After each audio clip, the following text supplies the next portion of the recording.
esteemed faculty and staff members, dear students and guests. I, Nikita KS, Faculty Coordinator of Agri-Tech Club, takes immense pleasure to welcome you all to the grand inauguration of the Agri-Tech Club at Bengaluru Institute of Technology and All India Agro, a unique initiative combining the power of technology with the soul of agriculture. I humbly request our Honorable Principal, Dr. Ashwath MU, to accompany the distinguished guests to the dais.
Thank you, sir.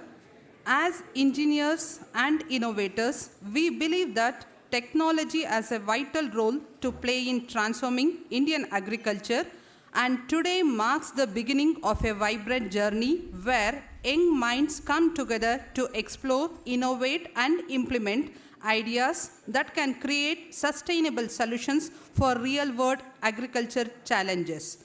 To commence today's ceremony, let us invoke the blessings of Almighty. I now request Ms. Nagaspriti of ETE Department to invoke the blessings of the Almighty.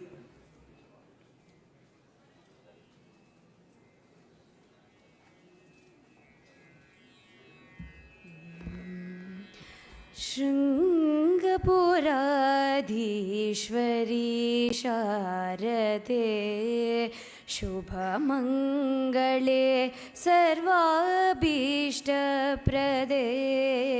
शृङ्गपुराधीश्वरी शारदे शारदे शारदे शङ्करसन्नुते श्रीपद्मचरणे सकलकलावि शारदे वरदे सलहिन्नताये सामगानप्रिये शृङ्गपुराधीश्वरी शारदे करुणिसिंह श्रुति गतिಗಳ ಮಾತೆ ಕಮನೀಯ ಸಪ್ತ ಸ್ವರಸು ಪೂಜಿತೆ ಕಾವ್ಯಗಾನ ಕಲಾ ಸ್ವರೂಪಿಣಿ ಕಾಮಿತದಾಯಿನಿ ಕಲ್ಯಾಣಿ ಜನನಿ ಶೃಂಗಪುರಾಧೀಶ್ವರಿ ಶಾರದೆ ಶುಭಮಂಗಳೇ सर्वाभीष्टप्रदे शृङ्गपुराधीश्वरी शारदे शारदे शारदे. Thank you.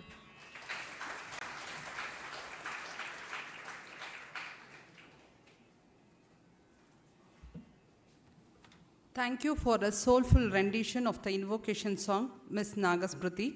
A grand welcome makes a merry feast. Now I take the privilege to invite the faculty coordinator of Agri-Tech Club, BIT, Dr. Archana DP, to deliver the welcome address.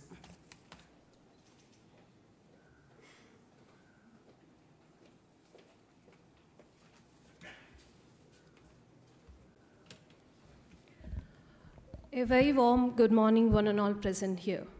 It is with immense pride and joy that I stand before you today to extend a warm and heartfelt welcome to the inaugural ceremony of the Agri-Tech Club, BIT, a space where technology meets tradition and innovation meets sustainability.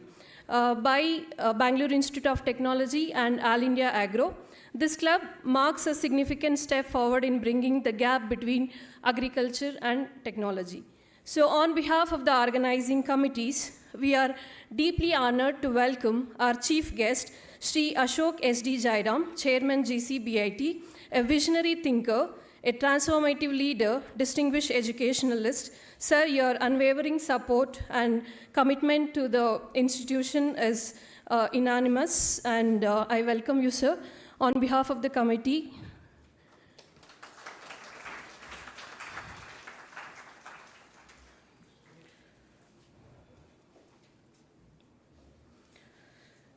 I also take immense pleasure in welcoming our esteemed guest, Mr. 𝐒𝐲 𝐵𝐻, Managing Director, Scalian Commerce Private Limited, a distinguished personality known for tech entrepreneur, innovative agricultural leader, and environmentalist.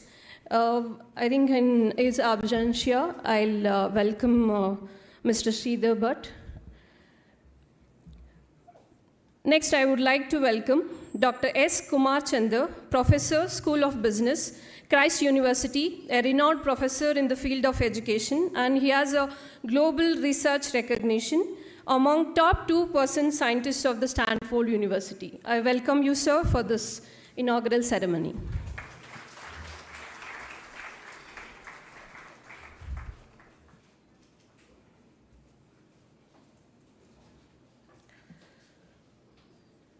I also welcome Mr. Ravindra Krishnappa, Advisor, All India Agro, a dynamic and a dedicated contributor, having 35 plus years of experience as a venture capitalist and entrepreneur, teacher with a global career across US, UK, and Switzerland. I welcome you, sir, on this occasion.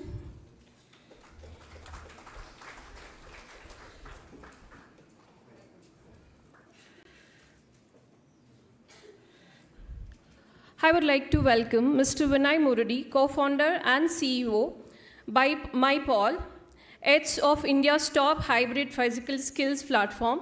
And on behalf of the organizing committee of Agri-Tech BIT, I welcome you, sir, for this inaugural ceremony.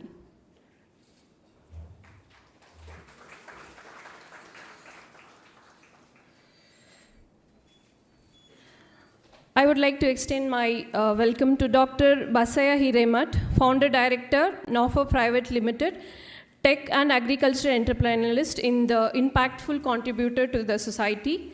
And on behalf of the organizing committee, Agri-Tech BIT, I welcome you, sir, for this event.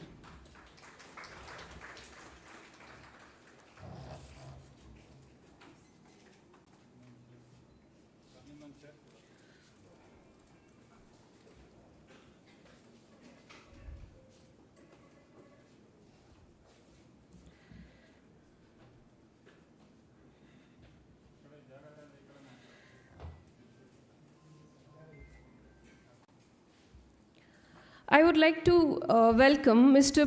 Biju George, lead CSR project, 𝐸𝐻𝐸 Kubota Limited, corporate leader, leading CSR and agricultural trainer. So on behalf of the organizing committee and for Agri-Tech BIT, I welcome you, sir, for this event.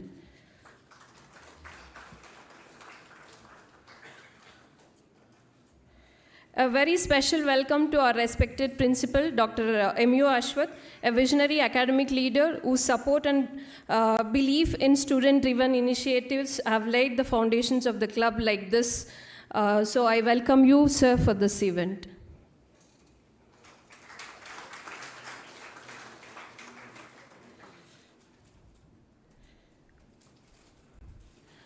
On his absentia, I extend my warm welcome to Vice Principal Dr. J. Prakash, a supportive and encouraging force for this event. Welcome you, sir. And also, I welcome founder directors of All India Agro, Ms. Geeta Parashivappa and Ms. Arhant P. for their effort in organizing this event. I welcome you, ma'am, and sir, for this event. Thank you. It is my privilege to welcome our deans, associate deans, HODs of all the departments, dedicated faculty members, and supportive staff. Your presence means a lot to this event. And heartfelt welcome to all our students who are very much interested in the agricultural fields and to have some change in the society of agriculture and what are the problems they are facing in agriculture. So be a part of this particular club, and together we will address the issues of the farmers and make a change, a small change in the society of agriculture. Thank you.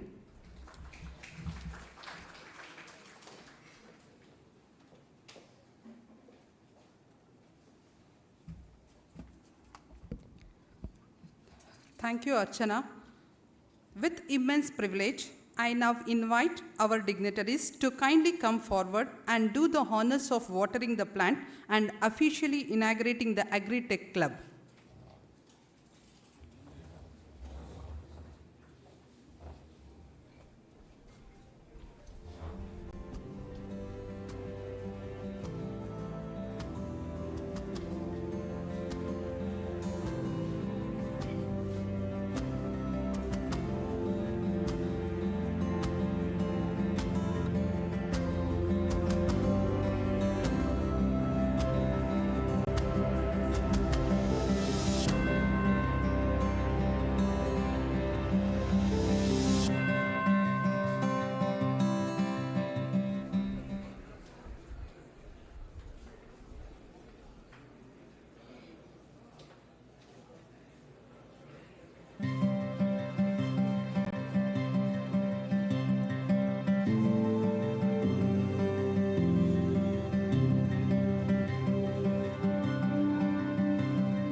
Thank you, dignitaries.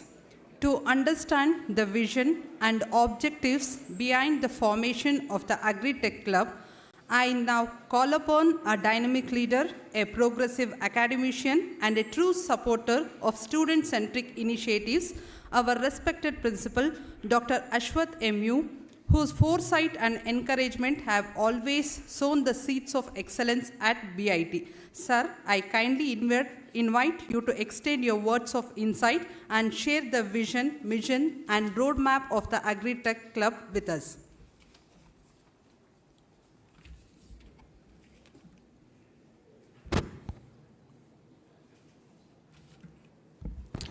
ಎಲ್ರಿಗೂ ನಮಸ್ಕಾರ.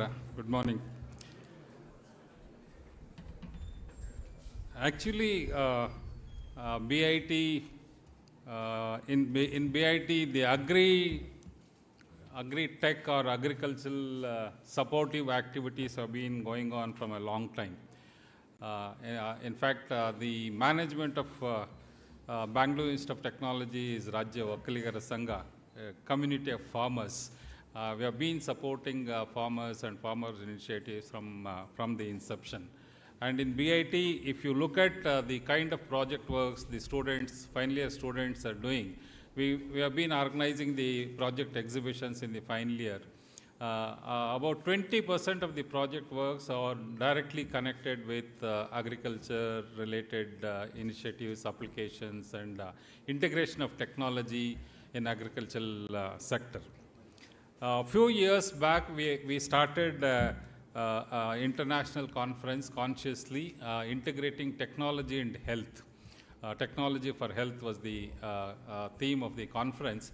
We have conducted 3 conferences integrating all engineering students and the medical professionals. And I have been thinking to have a formal tie-up with an organization for Agri-Tech club. So the club was already launched a few years back, but a proper mentoring system was not able to establish at the college level. Students were doing the activities informally. And I'm very happy today, one of our alumnus, Sri Haranth, from 83 batch, who is running All India Agro, has kindly consented to mentor the Agri-Tech club and also nurture all students, not only limited to BIT, but the entire community of engineering and other student community to extend his support for these kind of initiatives. And I'm also very happy that Sri Ravindra Krishnappa, an advisor and a venture capitalist, interested in education and agriculture, is also from BIT, from 83 batch. He is also taken keen initiative and interest to support Bengaluru Institute of Technology for this Agri-Tech club. In fact, I remember very clearly 1994, I participated in a program at organized by 𝐾𝐲 Ninasam ಅಂತ ಒಂದು ಕಾರ್ಯಕ್ರಮ, October 1994, I participated.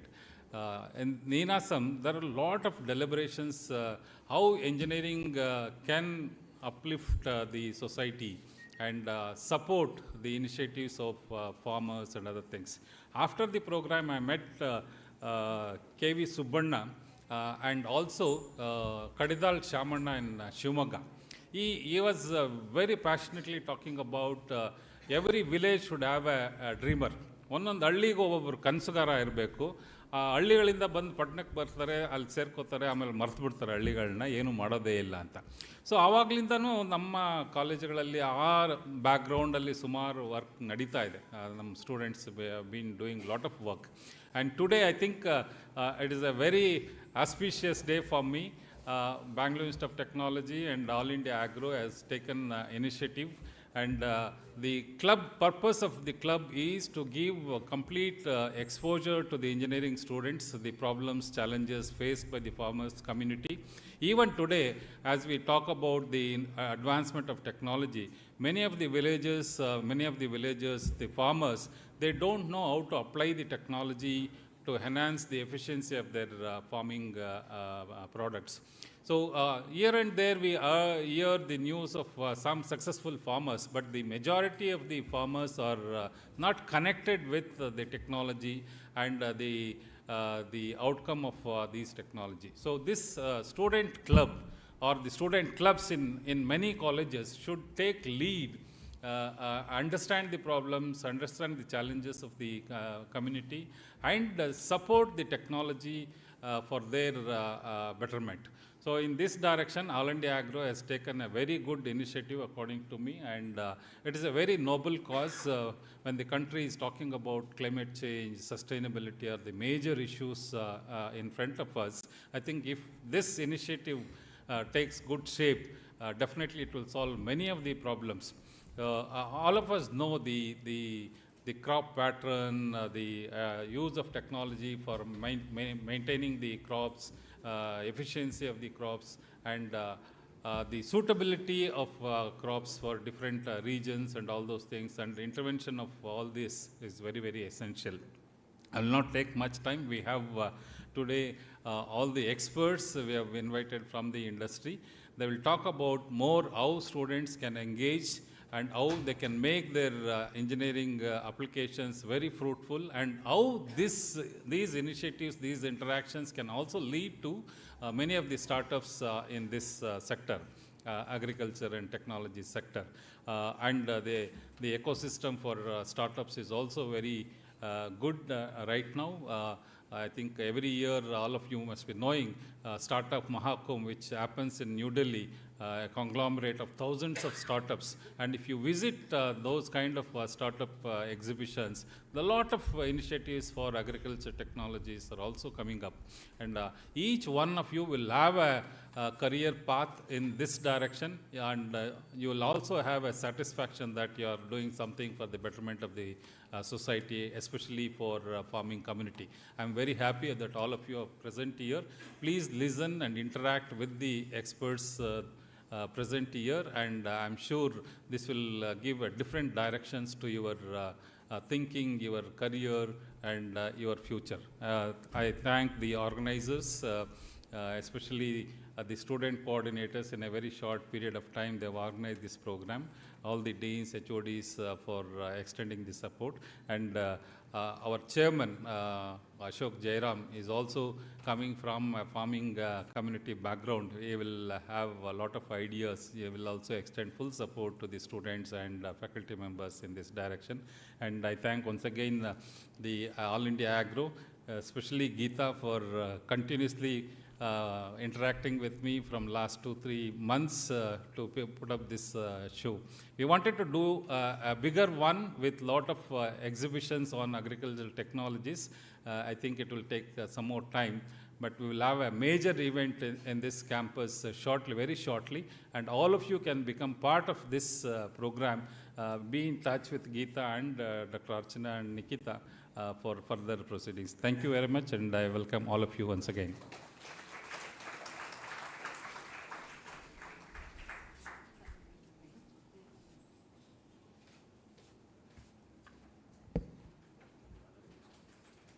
I'll take immense pleasure to welcome Sridhar Bhatt, MD, Scalian Commerce Private Limited. Welcome you, sir. Sir.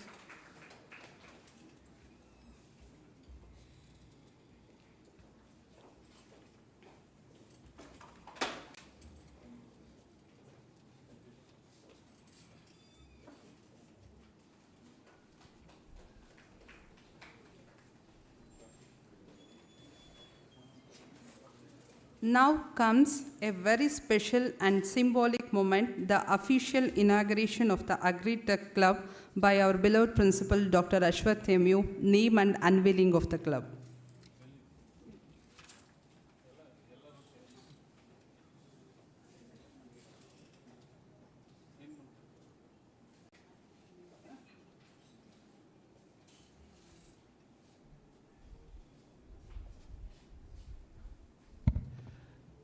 Yeah, a round of applause for the launch of the Agri-Tech Club with a tagline, Yield, Youth in Innovational Experiments and Learning and Development. I think the tagline is also coined by our enthusiastic students. Congratulations to them, and shortly their names will also be announced who has contributed for the name. Thank you.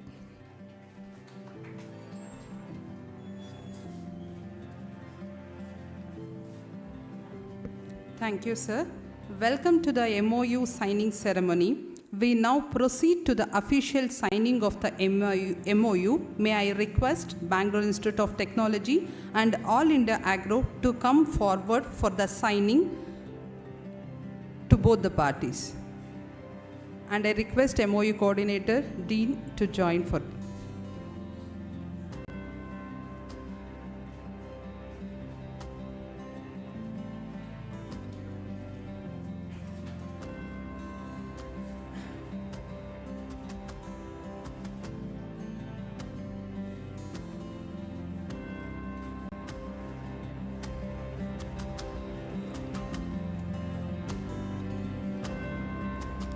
I also request Mr. Harant P, Founder Director, All India Agro, to join for it.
This moment signifies the beginning of a meaningful collaboration with All India Agro. Thank you all.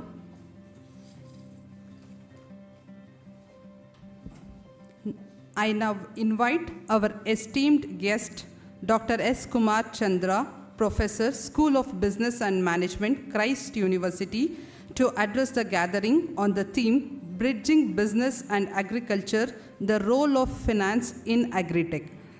Please, sir.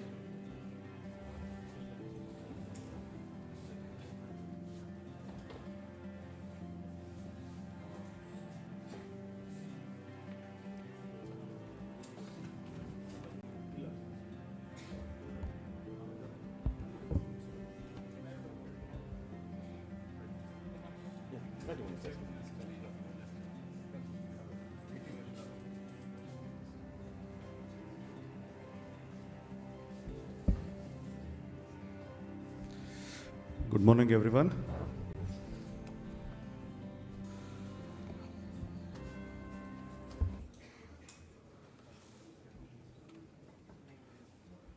At this inaugural session of Agri-Tech Club at our institution BIT, I welcome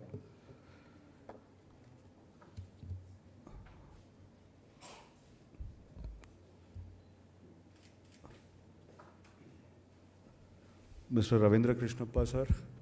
He has been very supportive of our institution through his contributions towards guiding a lot of batches at BIT and also being part of our, the academic council and all our initiative over the years. I welcome you, sir, and thank you.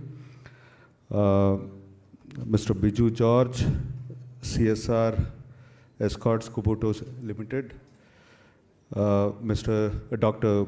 Kumar Chandar, Faculty, Christ University, Mr. Vinay, an old friend, very happy to see you here on the stage, Mr. Sridhar Bhatt, Dr. Baswaya, and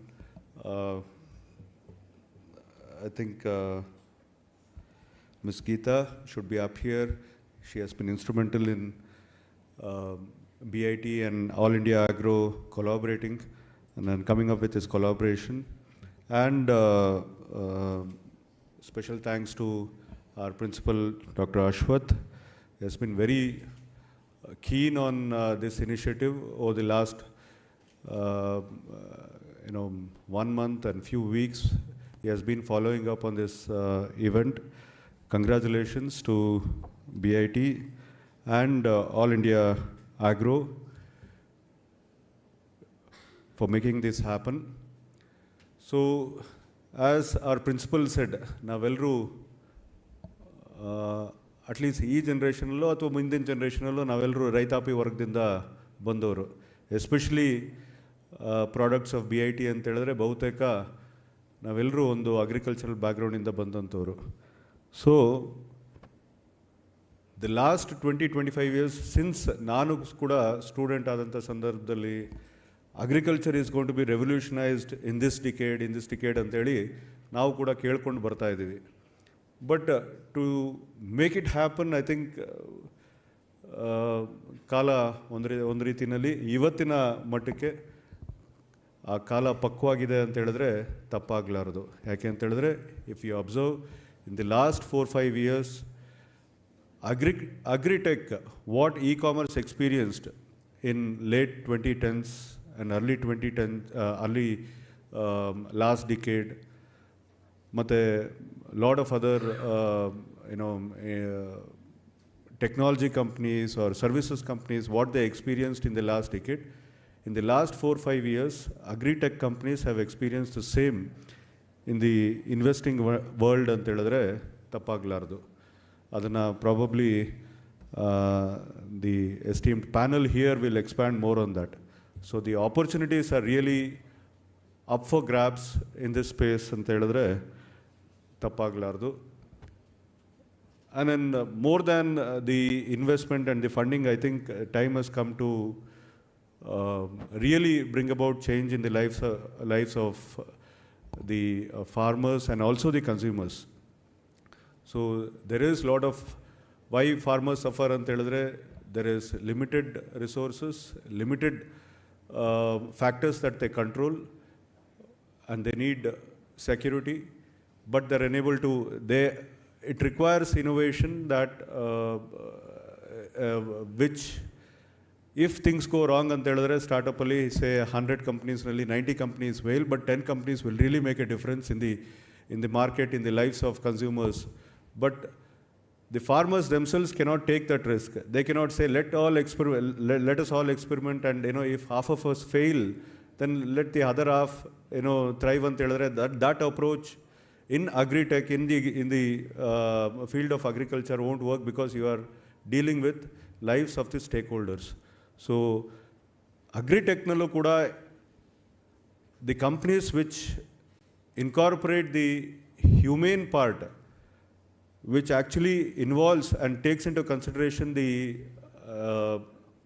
lives of the stakeholders, all the stakeholders, I think they are going to define they are going to be the most successful ones, they are going to be the ones which get the most traction, because we cannot say, okay, let 50% of the market or the producers fail, but let the experiment be successful anta ಹೇಳೋದಕ್ಕಾಗೋದಿಲ್ಲ. So ಆ ನಿಟ್ಟಿನಲ್ಲಿ the companies which incorporates all stakeholders, I think whoever is going to be interested in this field, with keeping in that with that factor in mind, if you work in this field anta ಹೇಳಿದ್ರೆ there are umpteen opportunities. The investors are there, the market is there, the field is there, the opportunities are there, and definitely all the factors are coming together for us to be successful in this field. So I'm very happy that even this panel has been put together with lot of thought by the coordinators here. We have faculty, we have industry practitioners, we have senior veterans, we have investors, and also upcoming entrepreneurs who can really make a difference in this field. So I'm very happy to see this initiative. As I said, as Rajya Okkaligar Sangha, we take special pride and interest in representing the farming community, and going forward we'll do all in our capacity to support this initiative in the coming years. And ಒಂದು ಅನ್ಸೋದು ಅಂತ ಹೇಳಿದ್ರೆ, ಇದು ಹೆಚ್ಚಾಗಿ ಕ್ಯಾಂಪಸ್ನಲ್ಲಿ ಮಾಡೋದಕ್ಕಿಂತ how do we include, as I said, how do we include not just ಈಗ ನಮ್ಮ ಕ್ಲಬ್ ಮೆಂಬರ್ಸ್ ಮಾತ್ರ ಅಂತಲ್ಲ, ಪ್ರತಿಯೊಂದು ಸ್ಟೂಡೆಂಟು ಕೂಡ ನೀವು ಮನೆಗೆ ಹೋಗ್ತು ಅಂತ ಹೇಳಿದ್ರೆ ಅವನು ತಿಂಗಳಿಗೆ ಒಂದು ಬಾರಿ ಹೋಗ್ಬೋದು, ಅಥವಾ 6 ತಿಂಗಳಿಗೆ ಒಂದು ಬಾರಿ ಹೋಗ್ಬೋದು. What he observes in the field, if he can bring that to if he can create a platform where he can share his experience ಅಂತ ಹೇಳಿದ್ರೆ, ನಾಟ್ ಜಸ್ಟ್ ಎಕ್ಸ್ಪೆರಿಮೆಂಟ್ ಮಾಡಿ ಅವನು ಒಂದು ಔಟ್ಕಮ್ನ ಅಥವಾ ಫೈಂಡಿಂಗ್ಸ್ನ ಅಪ್ಲೋಡ್ ಮಾಡೋದನ್ನ ಮಾತ್ರ ಅಂತಲ್ಲ, ಎವ್ರಿ ಒನ್ ಕ್ಯಾನ್ ಪಾರ್ಟಿಸಿಪೇಟ್ ಅನ್ನೋವಂಥ ಪ್ಲ್ಯಾಟ್ಫಾರ್ಮ್ನ ಇಫ್ ಯು ಕ್ಯಾನ್ ಕ್ರಿಯೇಟ್ ಅಂತ ಹೇಳಿದ್ರೆ, then I think you will find lot more findings and lot more things that can be useful for either the companies or the research in the coming days ಅಂತ ಹೇಳಿದ್ರೆ ತಪ್ಪಾಗಲಾರ್ದು. ಅದರಿಂದ ಹೆಚ್ಚಾಗಿ the initiatives, if you can take it to the field, if you can get our students out in the field, that will be great ಅಂತೇಳಿ, that is my humble suggestion ಅಂತ ಹೇಳ್ತಾ, ಮತ್ತೊಮ್ಮೆ ಈ ಒಂದು ಕಾರ್ಯಕ್ರಮಕ್ಕೆ ಬರಮಾಡ್ಕೊಂಡಂಥ ಎಲ್ಲ ಕೋಆರ್ಡಿನೇಟರ್ಸ್ಗೆ, ಫ್ಯಾಕಲ್ಟಿಗೆ, BIT and all India agro ಅವರಿಗೆ ವಂದಿಸುತ್ತಾ ನಾನು 2 ಮಾತನ್ನ ಮುಗಿಸ್ತೇನೆ. ನಮಸ್ಕಾರ.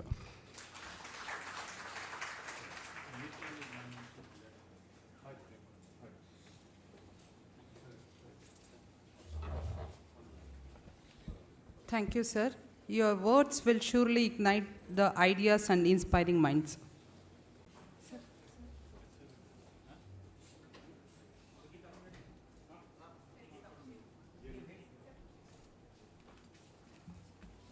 I request our beloved principal, M.O. Ashwath, to felicitate today's chief guest, Shri Ashok S.D. Jairam, with a token of gratitude.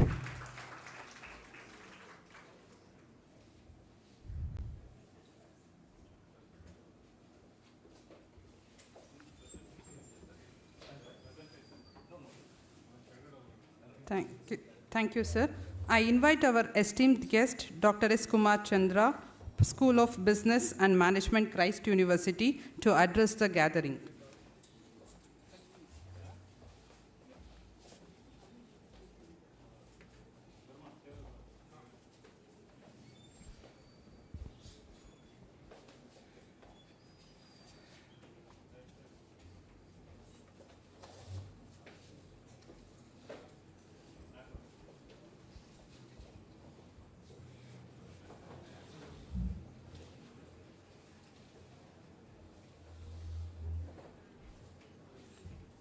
Good morning to all. Extreme experts, panel members, faculty members of Bangalore Institute of Technology, and my student friends. Once again, good morning to all of you. I am so happy to be associated with Bangalore Institute of Technology, as well as Agri-Tech Club, as well as All India Agro. So this is the first time I am addressing an engineering student. So far, I used to address the management students, commerce students, and science discipline. Because being an engineering student, you have to get some fundamental information about India. Because in the case of an economic growth, in the world, India stands at the 4th place. Same thing if it comes to gross enrollment ratio, GER, India stands at just 24%. The world average is 37%. So you have to understand what is gross enrollment ratio. Gross enrollment ratio means those who completed +2, and we are all sitting in this class, in this seminar hall, because you are enrolled yourself for engineering educations. That too, especially if you are studying in institute like Bangalore Institute of Technology, you are considered to be the top 10%. So we are having a lot of responsibility in front of us, because now I am coming to the another indicator, Global Innovation Index. In Global Innovation Index, India stands at the 39th position. In 2014, we are at the 80th position. Now in 2025, we are at the 39th position. But small countries like Singapore, South Korea, all those countries, they are all in front of us. They are at the top 25. Still, we are at the 39. So what is the challenge? India with 146.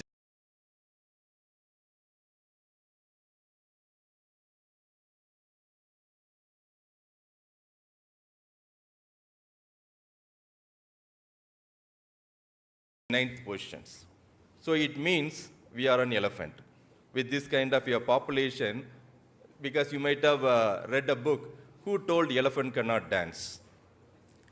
We have to make the elephant have to dance. That can be possible because of agriculture technology. Because now almost agriculture technology contributes nearly 50% of the employment, as well as it contributes to the import and export category. So there are a lot of contributions have to come from agriculture sector. The next challenge comes in. The world, how many of you read a book, The World is Flat by Thomas Friedman? And you have to read a book, Future Shock by Alvin Toffler. If you read this particular book, you can be able to understand how agriculture technology is going to, agriculture is going to get transformed into the kind of a technological sector. And for that, how finance is going to helpful. That also you have to understand. Because the previous generation, they are worked for employment. Even my father very happily worked in an organization for 35 years. He got retirement and he settled down in Kaniyooru. Right now he is taking care of agriculture. Now I belong to the second generations. I cannot work for employment alone. That's what I told you the book, The World is Flat by Thomas Friedman and The Future Shock by Alvin Toffler. If you go through that book, maybe for you and me, employability is very, very important. Even for me, employability is very, very important. Again, for your generation, it is not employability, entrepreneurship. You have to be an entrepreneur because you have to make the cultural shift from employment, employability, and to be an entrepreneur. Now, mostly if you go through the engineering colleges, we are having so many different types of clubs. But here, we are having an Agri-Tech club. Through this Agri-Tech club, as an engineering student, you can be able to understand the society, you can understand about the engineering applications. Parallelly, another one is missing from the engineering students. Most of the time, they fail to understand about the finance part. For that finance part is very, very important because you have to integrate along with the agriculture technology, you have to understand about the fintech. Now, fintech also gone on those days. Previously, there is a centralized banking agency, for example, Reserve Bank of India. Still now we are in that particular context. The Reserve Bank of India is the central bank authority which will coordinate and which will monitor entire activities, especially agriculture related activity. But now we are moving towards the next stage called decentralized finance. Now we are having PayPal, Paytm, Google Pay, Amazon Pay, all those things are there. They are comes under non-banking financial services, but they are having more influence and more impact than Reserve Bank of India. Very easily they can able to give credit to the farmers. Now, how many of us are going to the bank? The traditional bank like State Bank of India, South Indian Bank, ICICI Bank? But most of us we started using it, Google Pay, PayPal, that is for a transaction oriented. But a day will come, they will also lend the money. That's what this particular concept is called, decentralized finance. Even now, the government of India is working on the concept of decentralized finance to open banking. In future, anybody can able to start the bank, but it have to comes under the kind of a regulation of regulatory technology as well as the kind of Reserve Bank of India's guidelines. So now imagine the banking system is going to get transformed from centralized to decentralized to distributed. It means the kind of an open banking. So in future, if you are into agriculture sector, you need not worry about the investment part. Currently the problem is the investment part. And most of you might have aware about CIBIL score. If you want to get a loan in a bank, they will ask about your CIBIL score. So right now, the government of India is also in the plan to come up with a concept called Agri-Tech. So Agri-Tech is another way it is called as India's Tech. So the government of India is establishing, the problem in agriculture sector is lack of data. In other sectors, right now, I don't know how many of you are aware about the website data.gov.in. Please, as an engineering student, please go and visit this website, data.gov.in. There you can able to get to know about most of the government services, government policies, how much of beneficiaries, all those informations you can able to get it from there. Now, similarly, for agriculture purpose, the government of India is establishing the kind of a database. That's what it is called as Agri-Tech. In that kind of an Agri-Tech, entire digitalized version of the farming lands and the crop-related informations and the farmers-related informations, everything is going to be get integrated with the help of APIs. Once the data set is ready, because the problem is with the agriculture sector is lack of transparency. One is security purpose and another one is transparency purpose. Now for the transparency purpose as well as the trustworthiness purpose, Government of India itself creating this Agri-Tech. In that all the farmers' informations, all the agriculture related product informations, everything is going to be get centralizedly handled, and as a farmer or as a stakeholders, we can able to get to know about the information about the agriculture related products. So here what is the role of engineering students? Other than engineering, you have to learn about science, technology and management, because right now the STEM education is into the popular mode. Again, in the case of a global context, right now through that education system we are bringing that context. So other than just learning the engineering subjects, the students need to we are successful, and we are successful, and we are having an employability as well as we can create more entrepreneurs, because that innovation, the global innovation index will create more entrepreneurs in India. So for that, there are a lot of students are over here. So I wish all of you have to take the route of agriculture technology, apply your engineering fundamentals as well as the advancements in the area of agriculture sector. And parallelly, you have to understand about the business. Especially within the business, you have to understand about the finance domain. Especially within the finance domain, as I said, now decentralized finance, open banking, smart banking, blockchain technology. Because in engineering, we used to study this subject. But we have to understand that how this blockchain technology and decentralization is going to apply in the case of an agriculture sector. Then over a period of time, there are new innovative ideas will come. It will become a design thinking. Design thinking will become a design science. And over a period of time, it have to apply to the agriculture sector, and which is having an impact and influence towards the entrepreneurships. So with this, I want all the students to become an entrepreneurs. Thank you.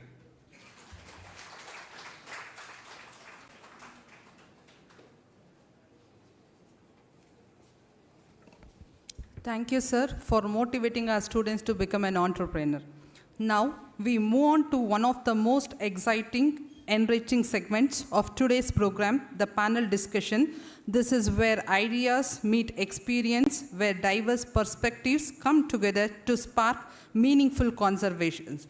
The topic of today's panel discussion is the role of interdisciplinary collaborations in agriculture, a subject that sits at the crossroads of technology, sustainability, and innovation.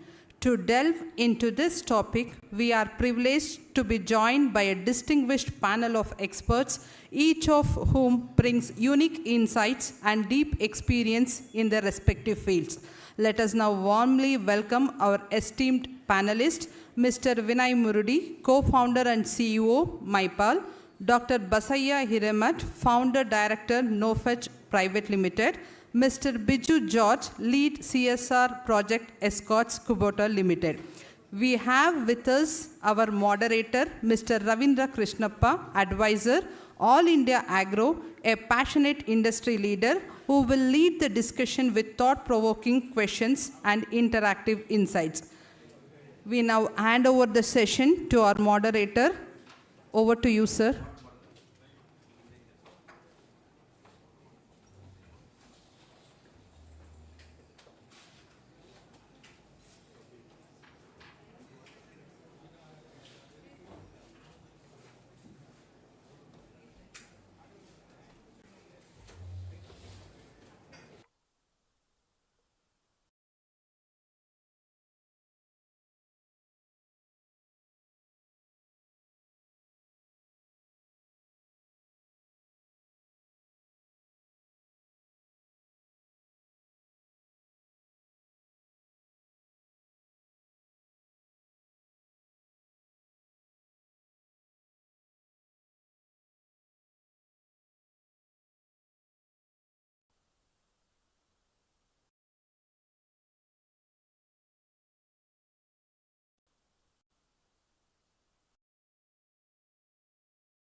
Check. Namaskara. Can we settle down at the back?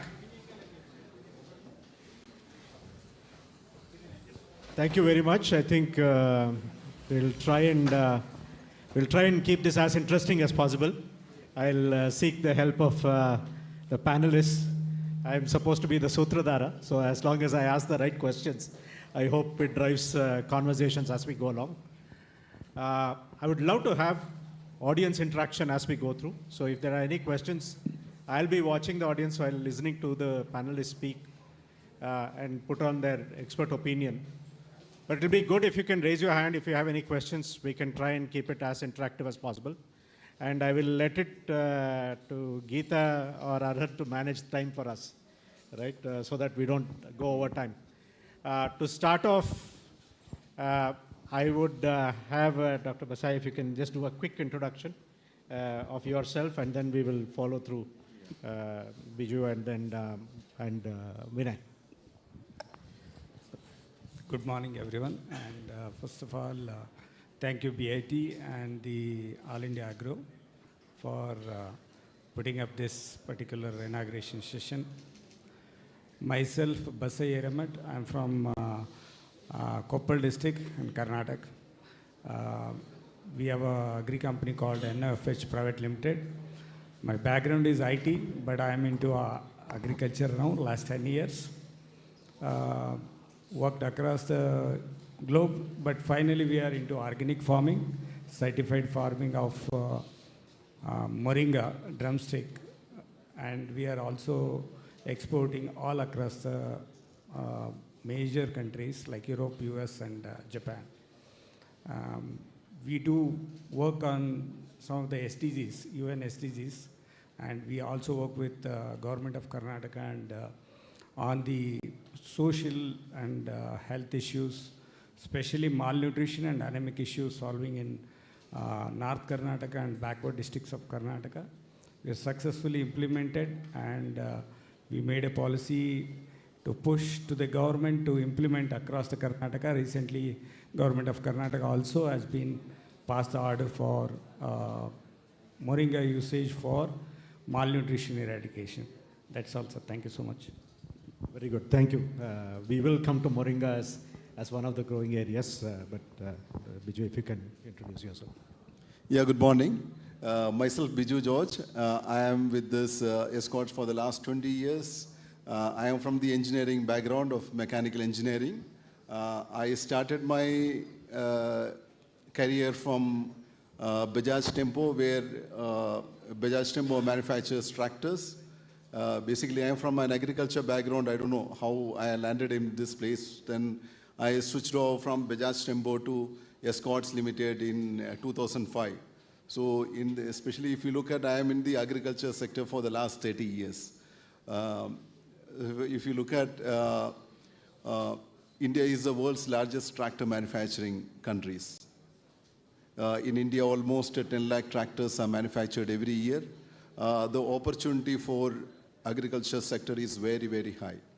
And the new gen coming to the especially on the tractors, farm mechanization field is very, very less. So when All India Agro and team, when they connected with us, I thought it's a great opportunity. So I every day I see it's an opportunity, because today BIT, even though I cross this place maybe hundreds of times, but today I got an opportunity to come and spend some time with you. So I thank you all this team to arrange this activity. Thank you. Thank you, Biju. Vinay. Good morning all, and thanks a lot for All India Grow team for the invite and to be part of this great event. So my name is Vinay Murudi, and essentially I'm an engineer and been working in technology sector from very long time.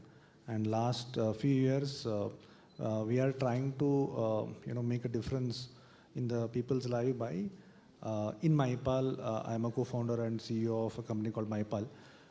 In MyPal, the whole idea is that there are experts available, right? And everyone needs expert advice, right? Even if you take any domain, and especially for agriculture domain, it is much more essential now, because if you compare to large across different sectors, agriculture is a sector still we need a long way to go in India, right? Like we have had IT revolution, we have had automobile revolution. So of course, many other fields we have moved forward, but in agriculture we still lag behind. In MyPal, we combine digital, the physical aspect of learning. That is the way we learn in a classroom, right? And combine that with the digital aspect. You are all digital native students. You have been evolved, or like you've been growing with technology, but lot of other people, especially in tier 2, tier 3, still they are not completely aware of all the tools and possibilities with technology, right? So we combine physical aspects and digital aspects to ensure that the experts who are available in certain areas, but of course not available in nook and corner of the country, how to take them and ensure that the knowledge, the experience, the insights, everything can be shared. So that work that we have been doing from last 4 to 5 years in MyPal. And recently we are also working with farmers. The whole idea is that, okay, there are expert farmers, there are experts like Biju sir here, Basaya Hiramat sir here. So all of them, they come with a rich experience, but how that can translate to real outcome for some farmer in Koppal or in Dharwad or in Bijapur, maybe in Sangli, or what we are trying to do. This is about my small introduction. Sure, thank you. I'll do a quick 2-minute background of self. As Dr. Ashwath mentioned, alumni of this institute, mechanical engineer like you, Biju, but then mostly on IT, like database background and started Oracle Center in India, and then that was my first entrepreneurial stint, continued with a couple of them. Today I spend most of my time with July Ventures as a partner, and we are a VC, we're a venture capitalist. We invest. We have had a couple of investments, one purely in agri-finance, and also we are investors in MyPal, so from a disclosure perspective, I think all of you need to know. So let's start with this piece, right? I think what I'm going to do is raise one like a highlight topic, like a headline, and I would want the audience to think through what this impact of headline is going to be, right? And the idea is we'll start getting a perspective out of that headline to say how do we bridge that gap.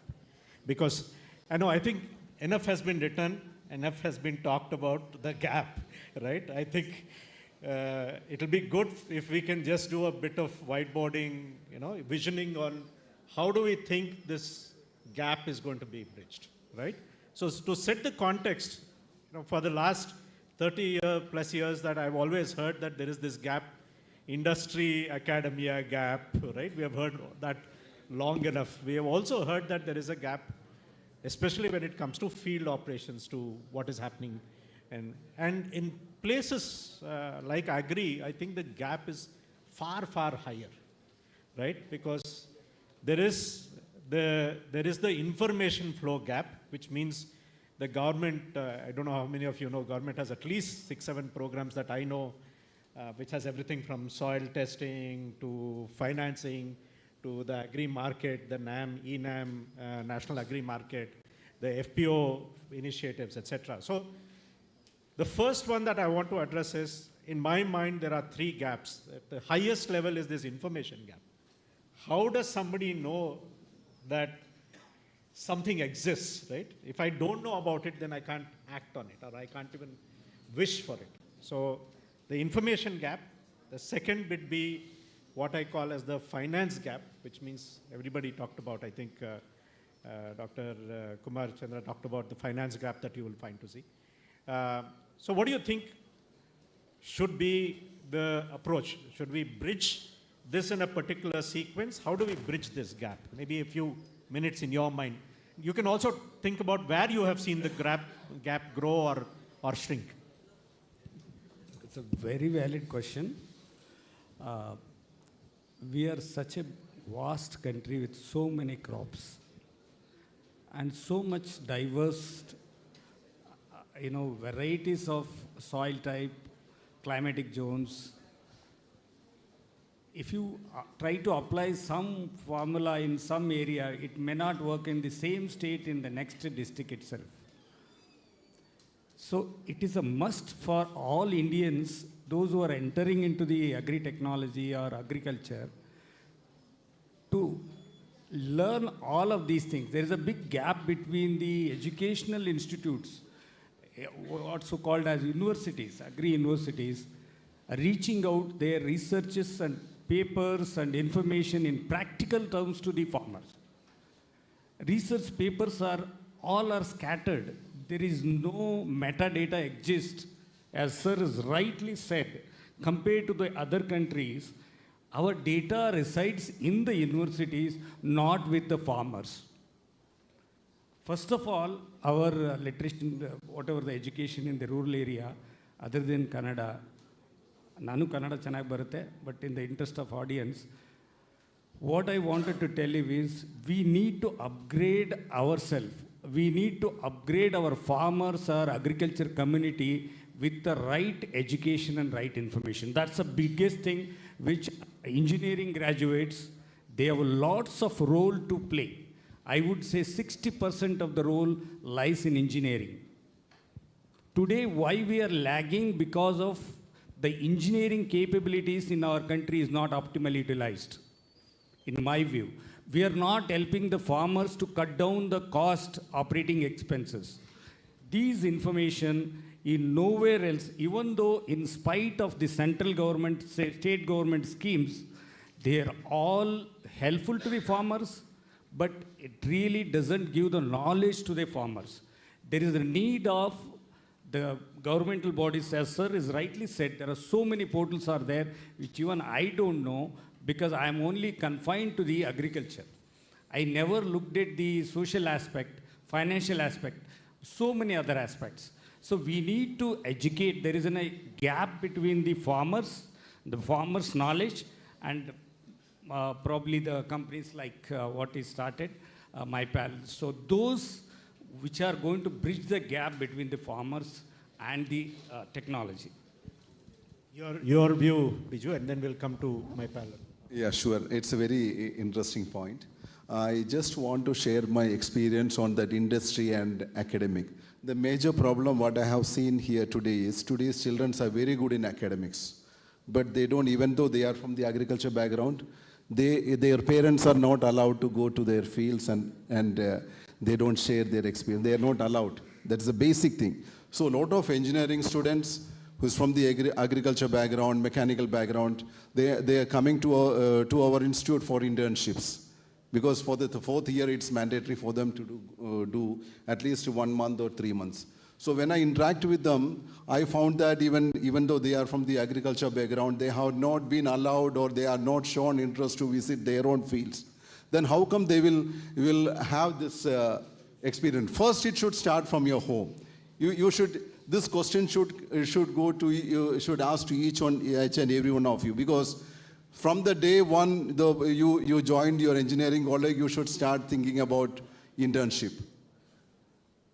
Okay, so the first you start, go back to your home, work your homework there, learn your agriculture experience from your parent, father, and come back to the college and you can start. There is a lot of opportunity. If you look at, only tractor industries are thriving in India. Okay, the rest of the sector is completely unorganized. So there are a lot of opportunities and you can work on it. And as sir said, data is a very important area where we can work. So opportunities as an engineering student, you should look at as an opportunity in every aspect. That's it. So from your perspective, let's see what do you find as an information gap. We'll come to the other gaps in a bit, right? Because I just want to dive down. The idea is not to discuss here for us. The idea is I want the audience to have a takeaway. So if you want to if we have achieved anything today, I think the good thing will be for one of you or each of you to go back with one thought to say, what is it that I can do to make a change, right? Because that is how change happens in a country as large as ours. Please. Right. In my opinion, the information arbitrage or information gap that we see between most of the farmers are in towns or rural areas, right? And even if you see, but even though there is a lot of research that is happening now, there are a large number of agri-tech companies who want to leverage technology, right? They are doing a lot of innovation, maybe in drones, right? Maybe in precision farming. How it is being translated to actual experiments on the ground, right?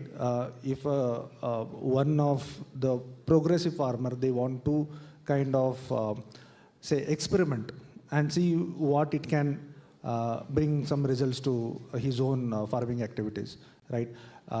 He need to have also probably additional information and insight.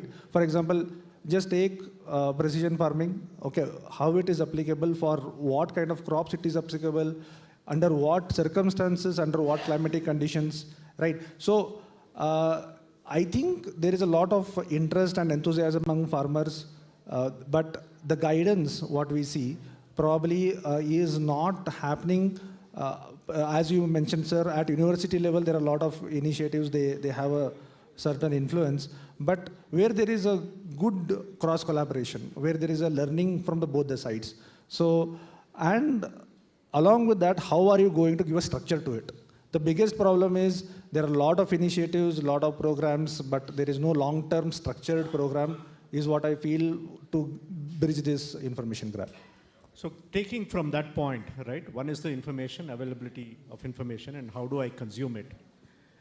I have always wondered that we seem to have and especially from the engineering perspective, we seem to have a gap between what I call as the science and technology gap, right? Because we have a lot of people working on the US side, we have science. So if you take Moringa as an example, right? I'm sure in the last 5-10 years, there has been a whole lot of not just research, there has been a whole lot of articles, papers written on moringa as a superfood, almost coming in to say that it is a very high iron content. Whatever else, I'm sure you are better suited to describe. But we still seem to have this piece that we treat it as something, we treat moringa as not a technology that India can own and work through, right? We are differentiating between science and the application of science, because for me, technology is mass adoption, right? Science, I can do it for research. It is partly for my consumption and partly for the elite consumption, right? How do we bridge, in your mind, this gap between science and application, which is science and technology? It's a very, sir has said science, agriculture is a huge science which you will never finish it at all. I've been doing for 10 years organic farming with moringa. I have not even studied even leaves, moringa leaves, even in last 10 years. So much vast is there in the science. And that he wanted to bring the technology on top of it to reach out to the people for the health benefit, for the community benefit, for the employment benefit, for the sustainability, for the, for proper profit for the farmers. Unless we understand the science properly, build on top of it the technology which delivers the results, which delivers the profit, which delivers the sustainability in their agriculture. For that, it is a must. We need to have a collaborative effort. What you call as today's subject is interdisciplinary, right? It is a must for us. When I have example, I will give you my IT example of 25 years back. When I was joined as a database or a system engineer, I was only confined to do only system jobs and the database job. Over the year, cross-skill programs we implemented. When I was retired, myself has exited from IT as a CEO. By the time the cloud is reached, it means we know everything from the hardware to the till cloud. The cross-skilling program, which is interdisciplinary in agriculture, is very essential to bridge the gap to understand the science and implement the engineering in agriculture. That is what, across the different disciplines, we need to have a conversation, collaborative effort in engineering colleges, as well as in the sector of government also, in the policy framework. Most important is we are not changing our policies. We are not changing our policies to make profitable for farmers, to implement the right regulations in terms of the usage of pesticides and fertilizers, which are in line with the international standards, which will take care of the people health. Just to give you an example, India is one of the largest country which consumes pesticides and fertilizers which are carcinogenic, which are cancer-based, all the pesticides, which have been more than 770 pesticides has been banned by Europe. Imagine, until unless we don't understand the science properly, we will not implement the right technology to measure whether my crop has right amount of nutrition. It doesn't have any poisonous stuff. This gap has to be built from the engineering side, sir, because today lack of knowledge in the farmers only can be delivered by the technology, because the soil science very, very important in agriculture. Until the farmer doesn't know what is a lacuna in his soil, if the technology doesn't give that results instant on his mobile, he will not be knowing how much fertilizer he has to add to his soil. He will be wasting his money. The engineering will come to help him to reduce the cost of agriculture and make it more profitable. For that, we need to develop such equipments, the engineering graduates, which will align with the agriculture requirements in a larger interest. This is the biggest gap which I can see today. Excellent, because this is something that I think all of us have to appreciate. Our technology application is miles behind our science progress that we have made. Right from, if you go back to Swaminathan, our food sufficiency pose of rice. I think at some stage we have started to separate the two, and it is time to bring that together, right? Before I come to you, Biju, I just want him to go back. One other gap that I have always wondered is you kind of alluded to that, is what I call as the skills gap, right? I may have the knowledge, right? And a lot of that is bookish knowledge, right? We have quite a few people who are involved in the education side. I can talk about this. So, for example, the BBA, BCom, BSc graduates, I'm sure a lot of them, when you talked about employability, what was going in my mind is that is again the gap between knowledge, or what info, I won't even call it knowledge, information that I have to how do I apply it on a skills basis, right? How does it get applied? What do you see? You've been going in and looking at rural areas, tier 2, tier 3 cities from a skills perspective. So what do you see as the skills piece? And maybe you can even go outside of agri, look at what you saw in solar and how that has to get applied. Right. Very important point, Ravi. One is that compared to the tier 1 cities, for example, Bangalore. So Bangalore, overall, say, greater Bangalore region, maybe a couple of other cities, Mysore, maybe a little bit of Hubli. And the difference in terms of the awareness among the students, right, about what is happening in and around. Because there are large number of disruptive forces in technology right now which are actually impacting not only agriculture, but all the fields. Starting with technology field itself is being disrupted by AI. Now, if here, like lot of everyone will be aware of what is happening with AI, but the moment you go to a smaller town, BCom, BSc guy who has been probably used as a information tool for the AI companies, but he does not understand what is happening in AI. He is not even aware what is the technology forces that are working there. And he is totally also not aware why there are no jobs, right? Why there are no opportunities. Similarly, maybe the agriculture, farmers may feel that, okay, why I'm not able to find the right information for my, whatever the plan that I have. So it's a very important piece. We as a nation have moved away considering agriculture as a livelihood means, right? It's a mindset and a piece.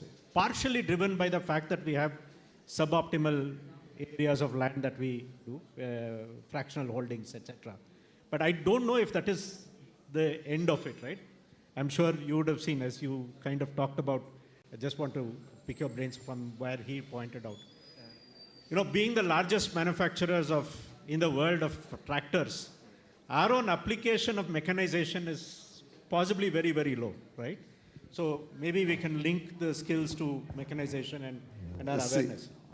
Yes, sir. See, if you look at the mechanization part, India is only at on an average of 10 to 15%.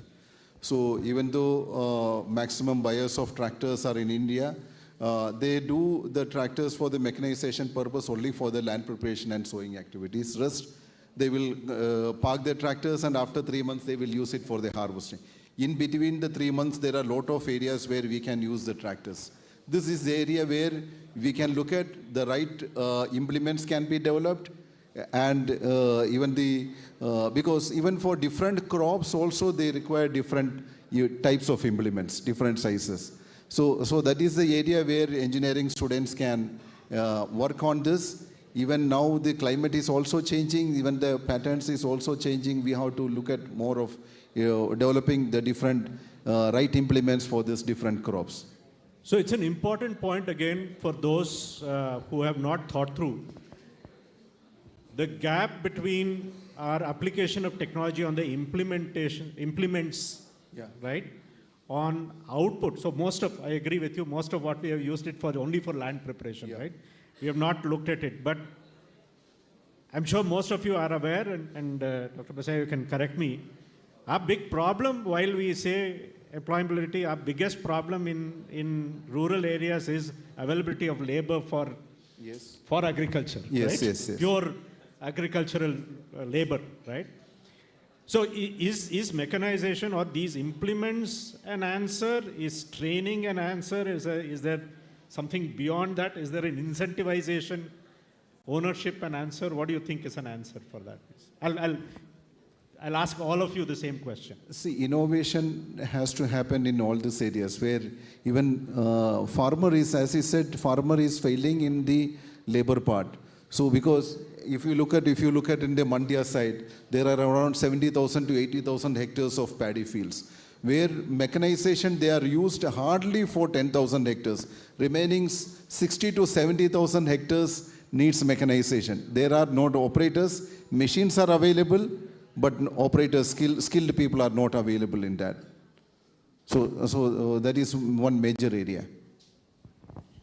My opinion is that the answer is hand-holding and mentoring and continuous, skill upgradation, right? The problem is that if you look at the intent, right? Intent definitely is there among the people from rural or even farmers, the youth, right? Now, what they lack is definitely, what is happening. They are not aware, right? Awareness, right? Now, how do you translate that knowledge base into the language that they can understand, they can experiment, they can relate to, right? Then you give them the customized outcomes or customized programs for these, youth or farmers that they can implement and see how that progresses, right? And over the time, how do you kind of handhold them to see the outcome? So this is not a one-day program, because I also hear there are a large number of FPOs, there are trainings which are imparted by different departments, the Department of Horticulture or Department of Agriculture. There are COEs formed, right? There are a large number of FPOs which are being trained, right? Now, like I've also seen many training programs where we also attend in Escort Kubota, you do as part of CSR programs, right? There are farmers who are interested who come there, and there is a lot of learnings on the ground. Even like I am sure as a trainer, you also would have learned a lot of things, practical things from the farmers which they, have that insight to, right? But how do you ensure that, okay, that in a community and over the long term, that becomes a sustainable and profitable outcome, as Basai sir said. So this is not an easy one-day program or a just knowledge imparting session that will not help, is what is my opinion. Sure. Your view, sir, on what we are continuing to talk about the piece, to say how do we fill this resource gap, right? Because in the end, we need people on the field to be able to both absorb and deliver the national agenda. Actually, if you look at the ITI, diploma or pharmacy, all these courses are there. Let's say if the a rural person not educated, do we have a course by the government which will fill the gap of labor issues? There is no filling gap of labor issues in rural areas. Rightly said, sir said that in my view, 80% of the tractor is being not used in a year. Only 20% we are using it. There is a lot of scope for skill set development, education, engineering, equipment, enhancement in terms of advancement. Basically, the tractor should have more than 10 different the tools which can give complete agriculture process. That is not happening. If you go to US, you go to Canada, you go to other countries, they're managing 1,000 hectares, 2,000 hectares, one family, 4 people. We are struggling to manage 1 acre in India. And the biggest challenge with us is the smallest farmers, landholders. We are dividing ourselves. We are not working as community. We are not, implementing cooperative societies proper, the facility which is given. I would say, sir, there is first thing is skill set development. We need to focus. As we focus on IT people, as we focus on medical people, it is essential for future. Today we are facing a lot of labor issues due to the urbanization in the rural area.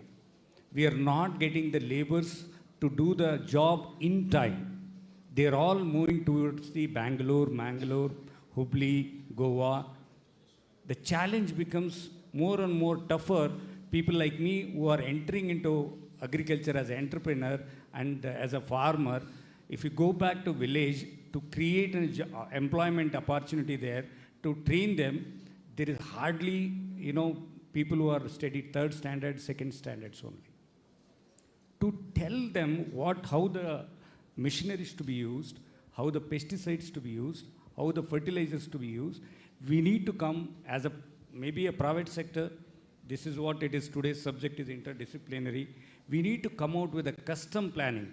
This YouTube videos, Facebook, Instagrams, only there is 80% junk is there. You just have to be very cognizant that you are watching all these social media platforms, which will not fill the gap of farmers. But there are companies, few companies, like such companies, they exactly make the videos how the farmer can utilize their equipments. Like that, we need to develop in a curriculum or in a private institutions to fill this gap. Not just, we don't have to expect everything government has to be done. The government is only to build a system to facilitate, but we need to come up. We need to learn. We need to bridge the gap. That's what is going to happen from engineering and science, sir. So I'll just do one more round and then we'll throw it open for questions from the audience. Maybe not so much from Vinay's perspective, from the two of you who've been in the field, in the farm, right? In the last 5 years, I've heard a lot about the remote sensing piece. We have satellite images. We have the ability to do, I've done everything. I've looked at everything from wideband, infrared, UV, we'll do deep penetration, look at all the things. We've seen a whole lot of, trying to figure out what is the lay of the land, right? That is one side. We have also seen a whole lot of activity on the IoT side to say, I have soil testing, I have ability to do micronutrients, to figure out what it is. But I have not seen anything that goes back and says that this is a standard to be followed, or this is the best practice guideline of anything, right? Even if you take your own. I don't think there is a playbook for Moringa, right? I'm just giving you this as a piece. Is it time for some of those experts to come together and saying, here is a playbook, here is a structure, and here is how you can make money out of this, because otherwise we'll always see this not as a profession that is going to support livelihood. We'll always see this as a good 𝐒𝐴 𝐁 kind of a piece where all of us talk about it, but we don't create sustainable living on that.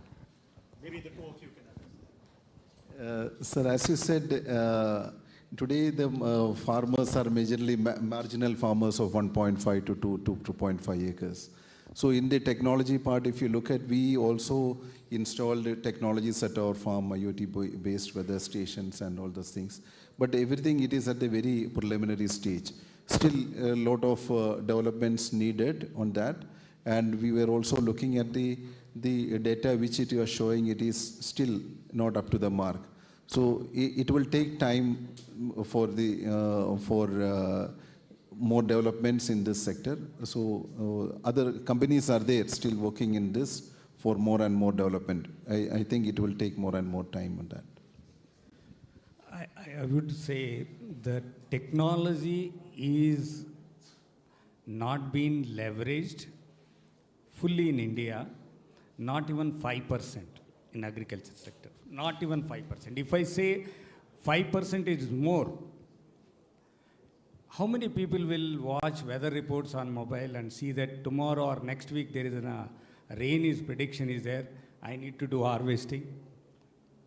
Now I can see the trend, people who are bored with IT, bored with engineering, or bored with medical, they are all moving in Karnataka back to the agriculture with precision farming, with usage of the technologies. That's why I always insist, even in the rural area, minimum education is required to understand.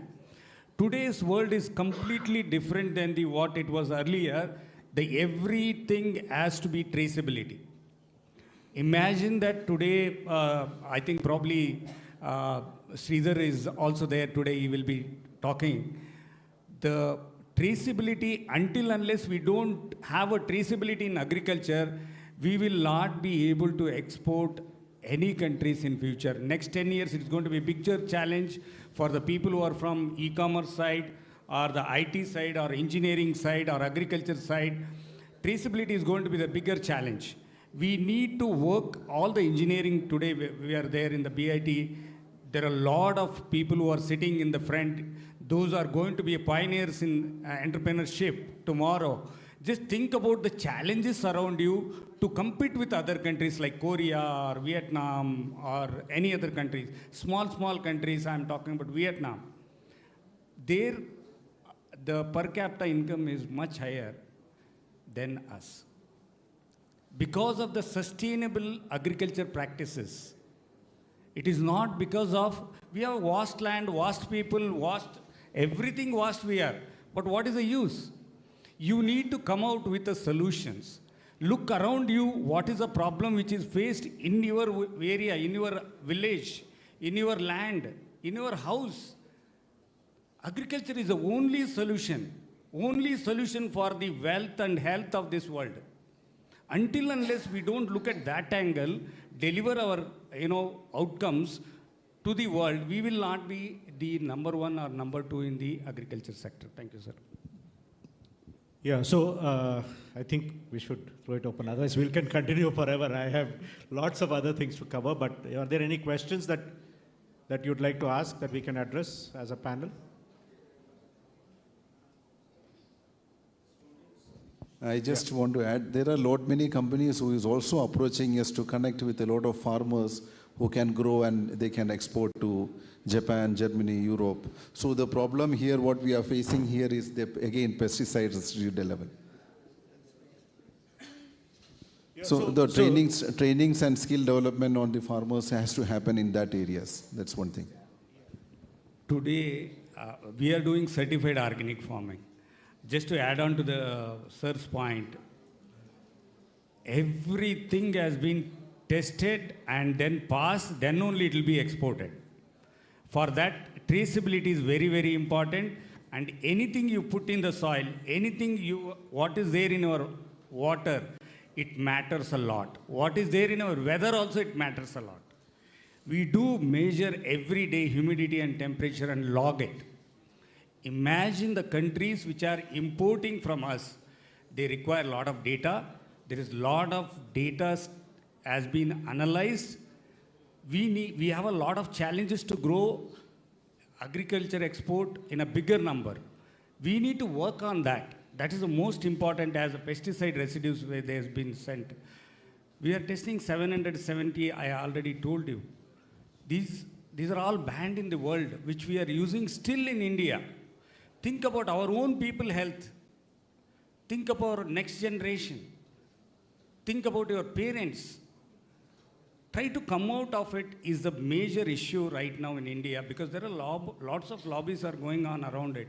But we need to think as individuals, engineers or agriculturists or farmers or economists or anyone, to make a better India. That's what I wanted to say. There are companies and countries who wanted to work with India to develop multiple vegetables as well as fruits who can export it. We have our senior agronomist Prema, who was with us in last week, and she was undergoing a training on and how we can increase the soil fertility and how we can build organic producers and they can export it to Japan and all. Sure, I think there are going to be some emerging pieces, right? Energy is cheaper, but I think water is going to be a bigger problem. Clean water is going to be a bigger problem as we start working through, right? So if there are no questions, I don't want to take too much time. If there are any questions, we'll address a few questions and then move on. Yes, please. You want to pass this here?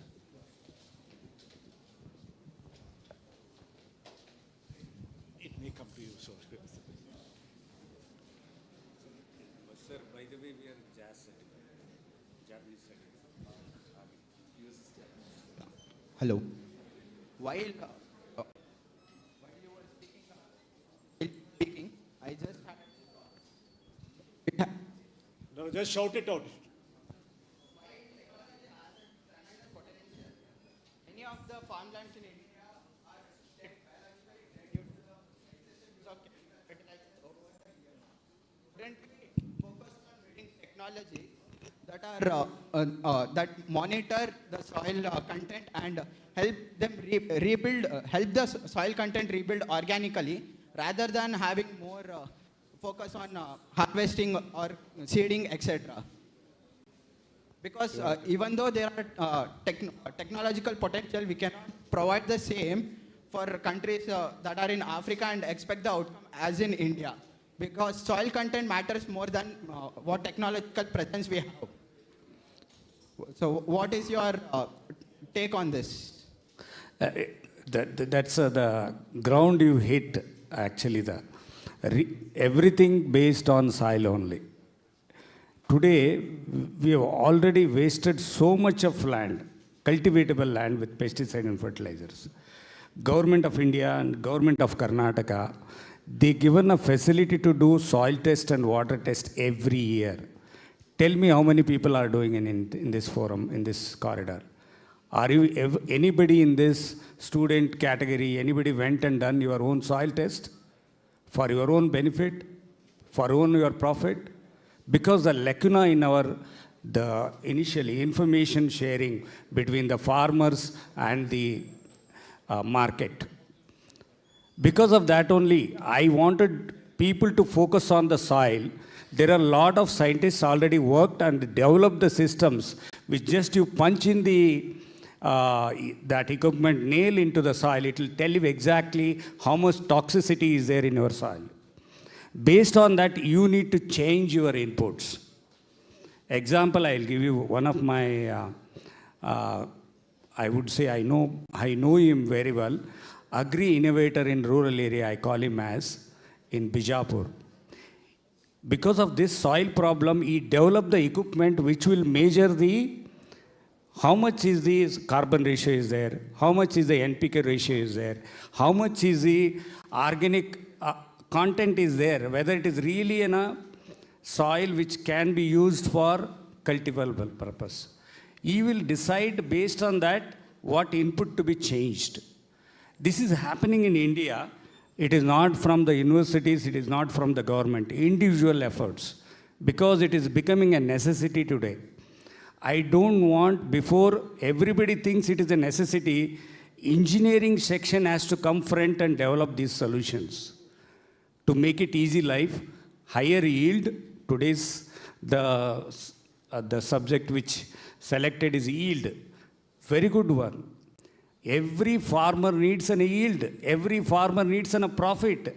Otherwise, he will lose the confidence and hope on the agriculture itself.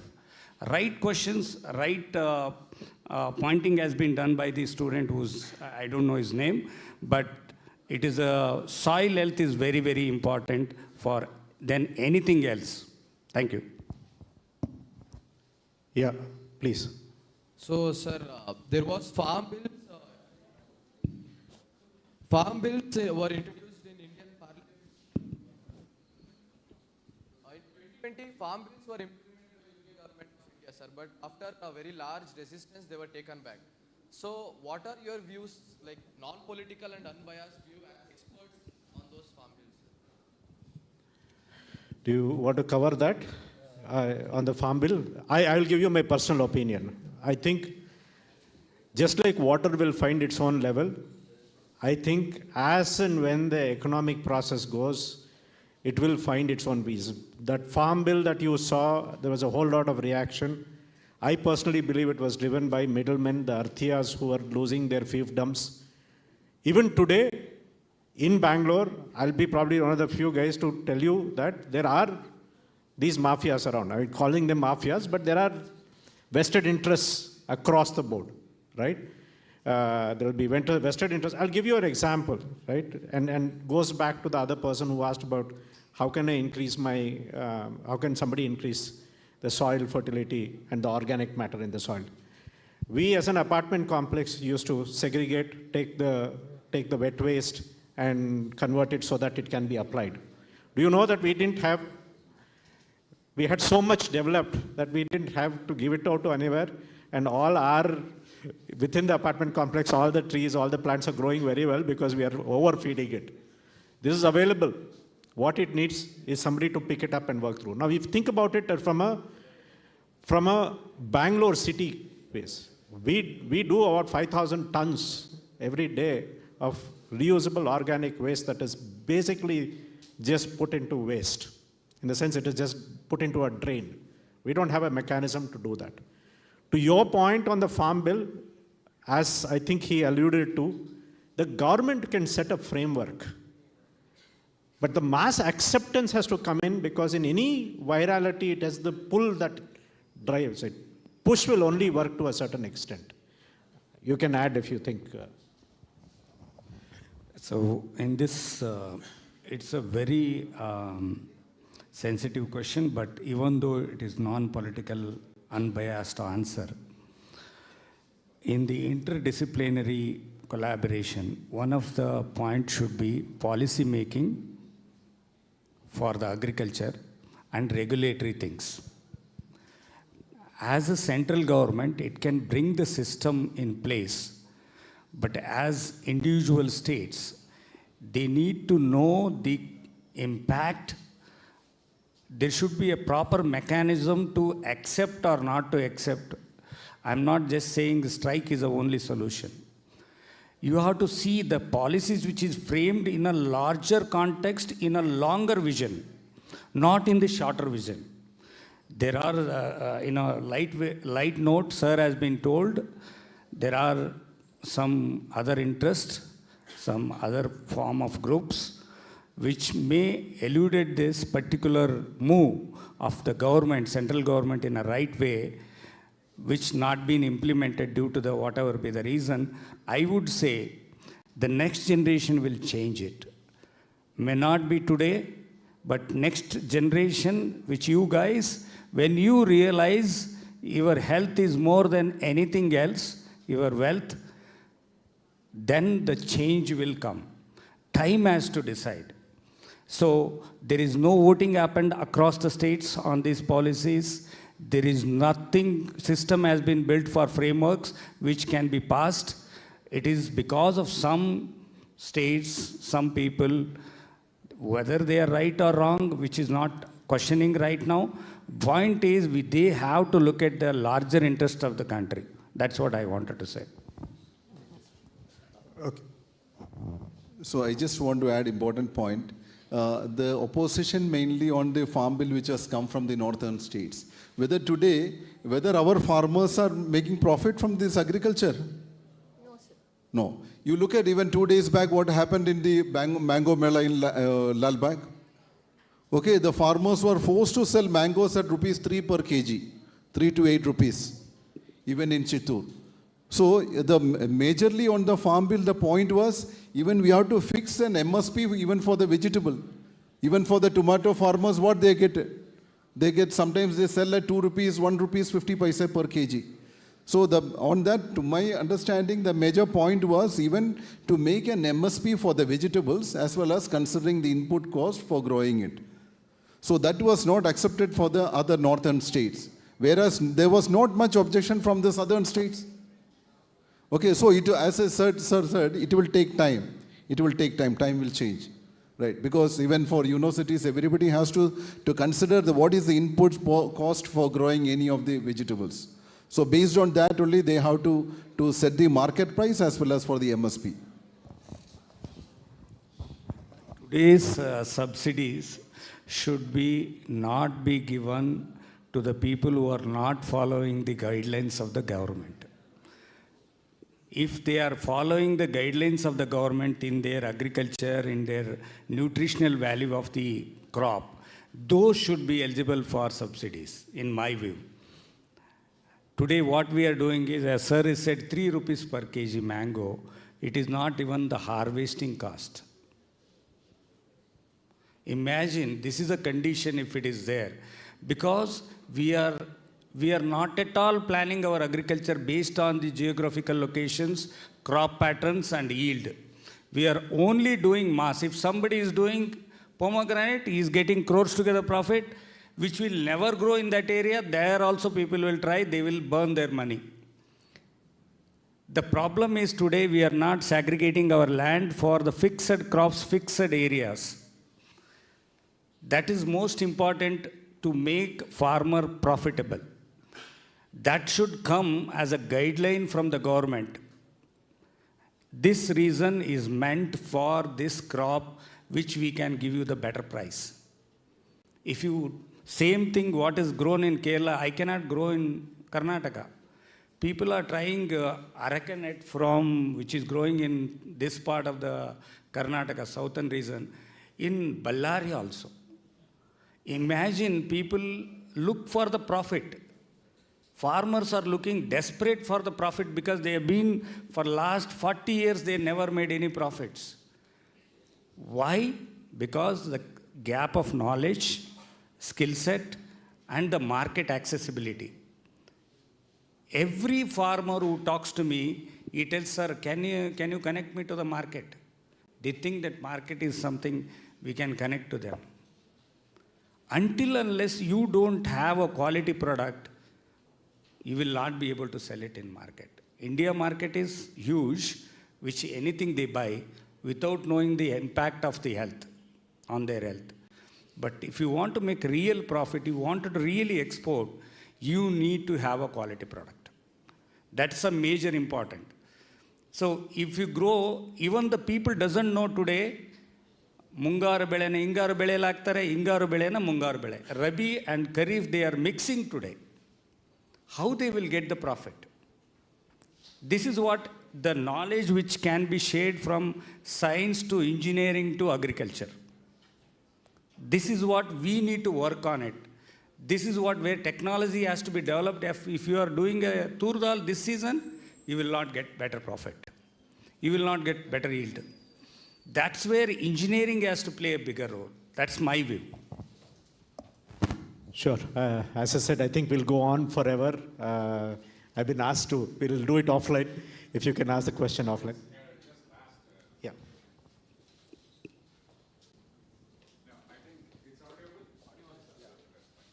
It's just an inspirational story. What I want to say is, Manasiddare Marga. I am associated with agriculture company where we have 1,000 cows maintained by only 10 people. So everything is IoT enabled. We work on trust, traceability and transparency. You don't believe. We are selling milk at 125 rupees per litre. So we have a mindset and we have Manasiddare Marga and there is so much of technology and other things. What we told was, right, first ಮನಸ್ಸಿರಬೇಕು ನಮಗೆಲ್ಲ ಮಾಡಬೇಕು ಅಂತ. ಮನಸ್ಸಿದ್ರೆ ಏನು ಬೇಕಾದ್ರೂ achieve ಮಾಡಬೇಕು ಅಂತ ಹೇಳ್ಬಿಟ್ಟು that's what I want to say. intent and execution gap. Thank you very much. So that was very good. So I'd like to take this to thank the panelists. Very good. As I said, I think we can go on for a long time, but we'll hand it back to the team. Thank you very much.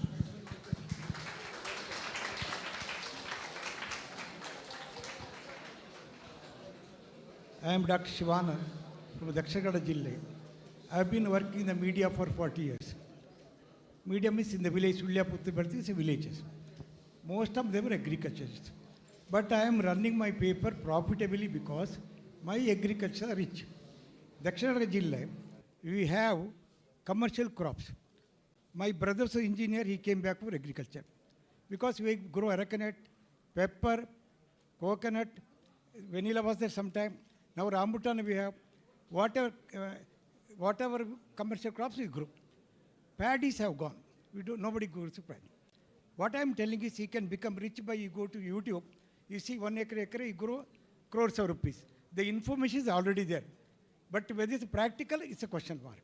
What I'm asking you to do is give good price, good information, which are the crops to grow. The agriculture will learn. They will learn by practice. If they think the rate is good, the market is good, they will day and night they work and grow it. If you say whatever the condition you give, because we go arecanut so much, in an acre we get a yield of 5 lakhs. Intercrops we grow, cocoa we grow, arecanut we grow, pepper we grow. In an acre in our place, he goes more than 5 to 6 lakhs. He gets income. So what I'm telling is, every agriculture, whatever crop you give, I asked my friend here, he was giving medicine plants. I said, give me medicine plants, tell me how to grow, tell me what is the income per acre. We'll give the information they will collect. We have the media, we have the agriculture, today's paper.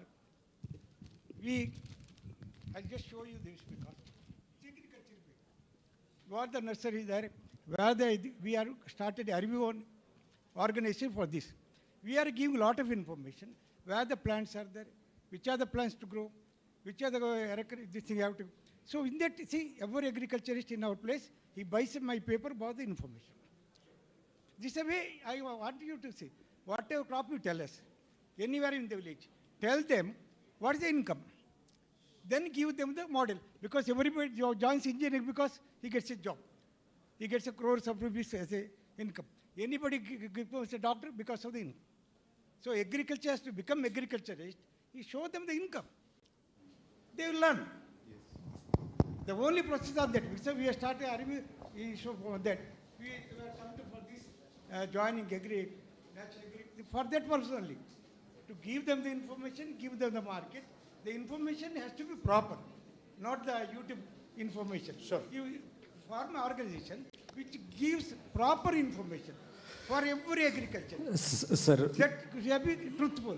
I agree with you. I agree with you, and thank you for raising this point. And media plays bigger role. Journalism plays a bigger role to pass the right information. Today in India, we need to have a lot of agriculture journal should come out to pass the message, because a lot of innovative farmers are exist in India, which is not, information is being not passed.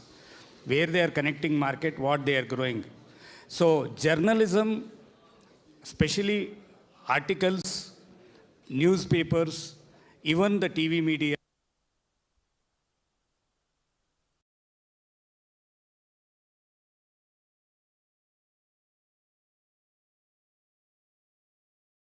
we have put in the name of Masala. It's a direct place there.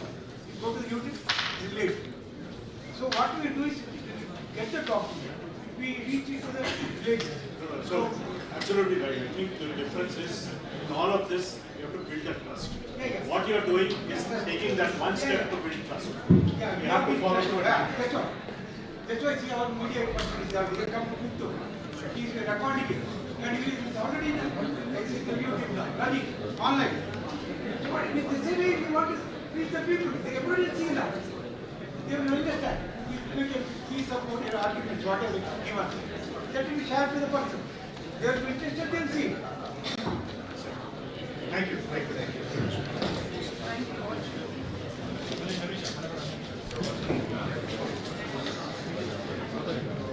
Thank you all the panelists for motivating our students to come up with a new innovation in terms of agriculture and technology. Now I request all the guests of honor to come to the dais to have a photo session.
I request our principal to felicitate our guest of honor, Dr. S. Kumar Chandar, as a token of gratitude.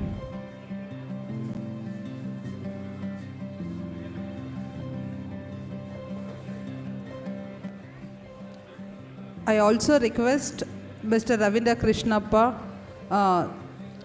to join for as a token of gratitude.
Thank you.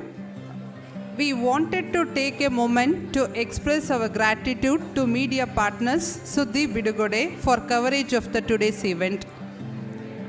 I request all the students to kindly assemble. We have another 15 minutes of session. We have one more important topic which will be discussed about future of Agri-Tech.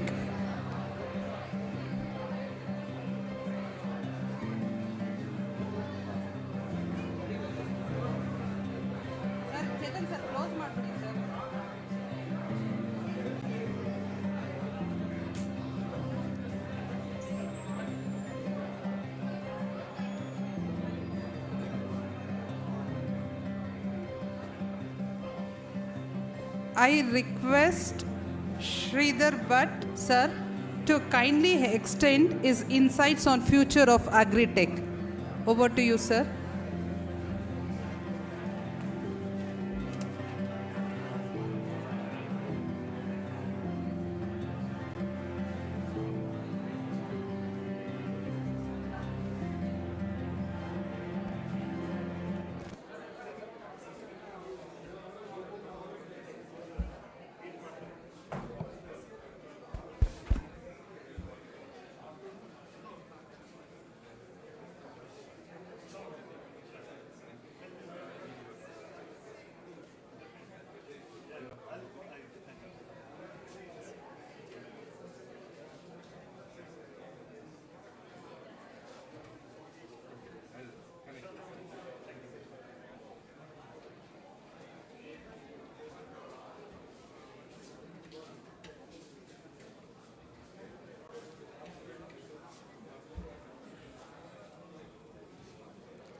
Namaskaram everyone. I'm Sridhar Bhatt. I'm the founder and managing director of 𝐏𝐸𝐯 Commerce Private Limited. So I'd like to keep it informal because I know as students maybe about 18 years ago I was there. So I know how it feels to be in the shoes of graduate students. So you will be thinking, you will be doing, you'll be basically bubbling with thoughts, a lot of energy. So I'd love to address to you that person whom has never thought about agriculture as an option for your career, or never even considered or ever thought, because that's how it's been for me as well. So I want some interaction. I'll come down. Once you probably settle down. Yeah.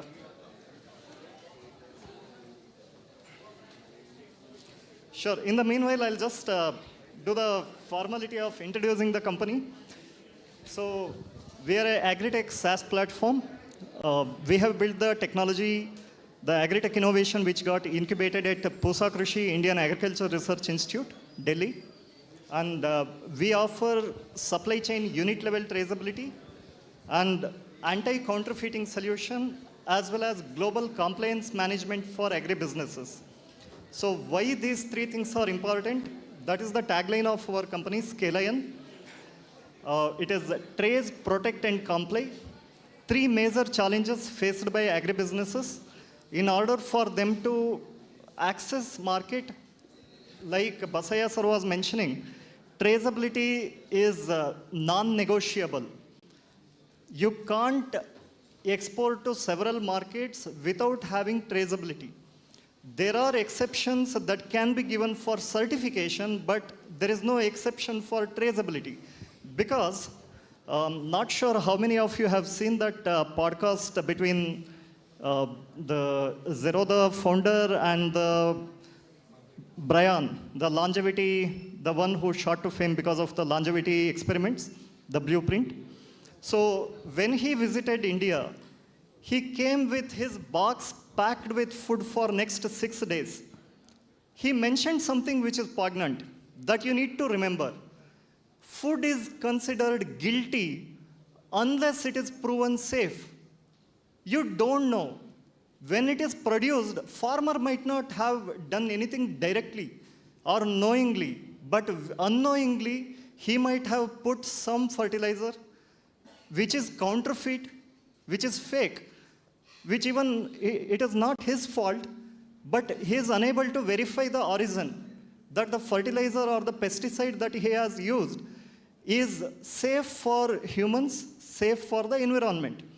And now, if suppose you have done the testing, you get the residue and quite a lot of parameters which shows that the food is not safe. And then there is contamination that can happen during the supply chain operation. Imagine how many of you really want to know the food that you are consuming? Let's do a quick survey. How many of you really read the packaging description? Raise of hand. What is the ingredient that is there in this food packet? How many of you read? Please raise hand. Wholeheartedly, not half hand. Okay, maybe hardly in this room of about 100-120 people, roughly 5-10 hands. So that means, one, we are lacking consumer awareness. The driver for traceability are people or businesses putting your food on your plate to follow this kind of best practices in order to give you the quality food, safe food. So this is one of the reasons why traceability is important, that you should know where your product is coming from. The food that is produced from a farm in, let's say, Maharashtra, it gets packed and processed in, it could go to Gujarat for value addition, processing, and then it gets shipped back to Karnataka. In Bengaluru, you consume it. But do you know the origin? Do you know the way it is produced? Right now, sir was mentioning, there is milk. Do you know the milk that you are consuming is whether it is single origin milk or it is mixed up, or there is, contamination could happen in terms of feed.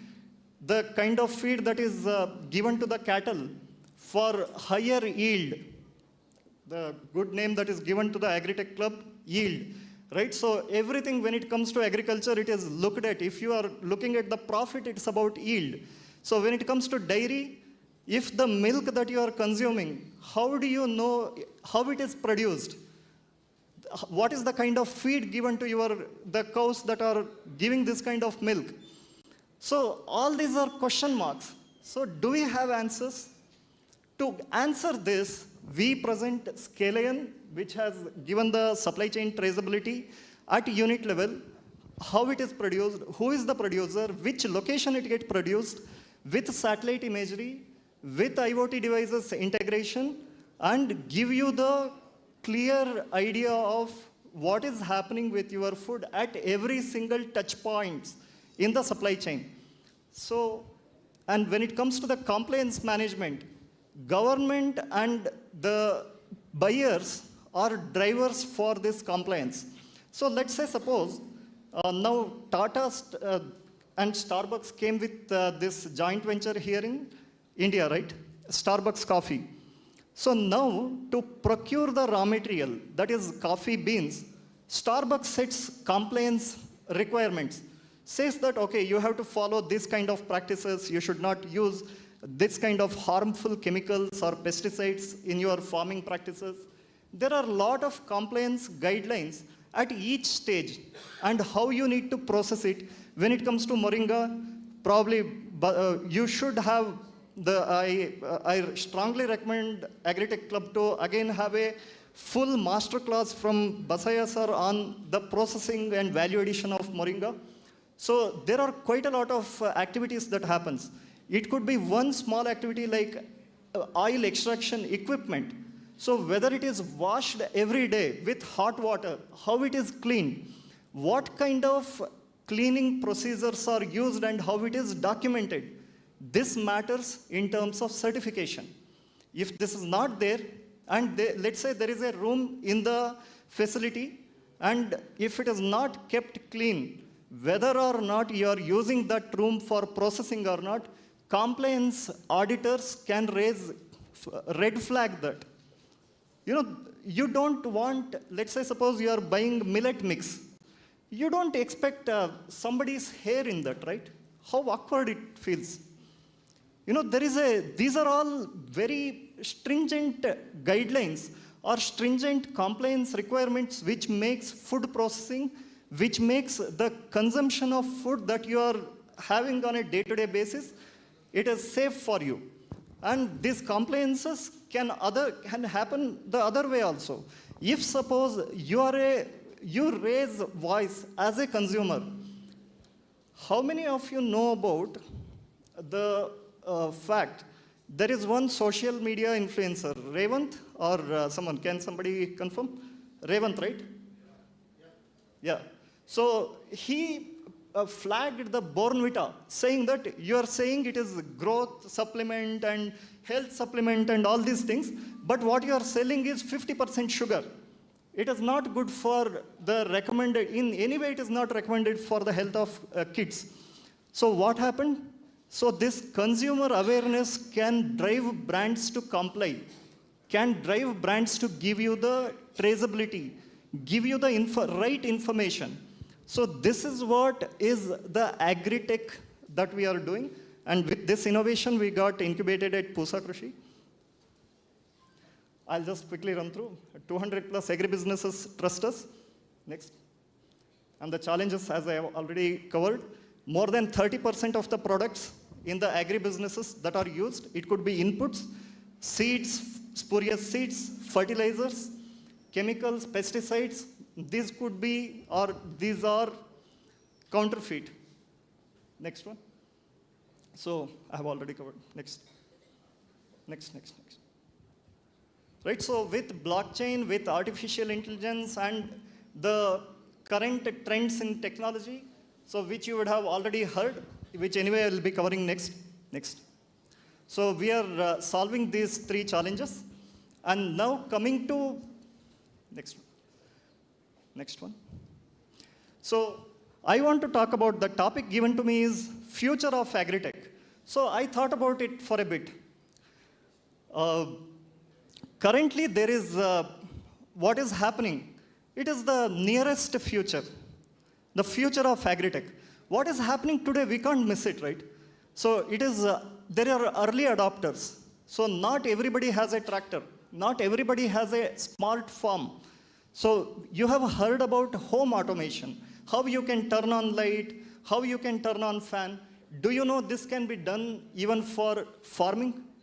There is irrigation expert here, Chenno Damal sir. So they have done irrigation automation.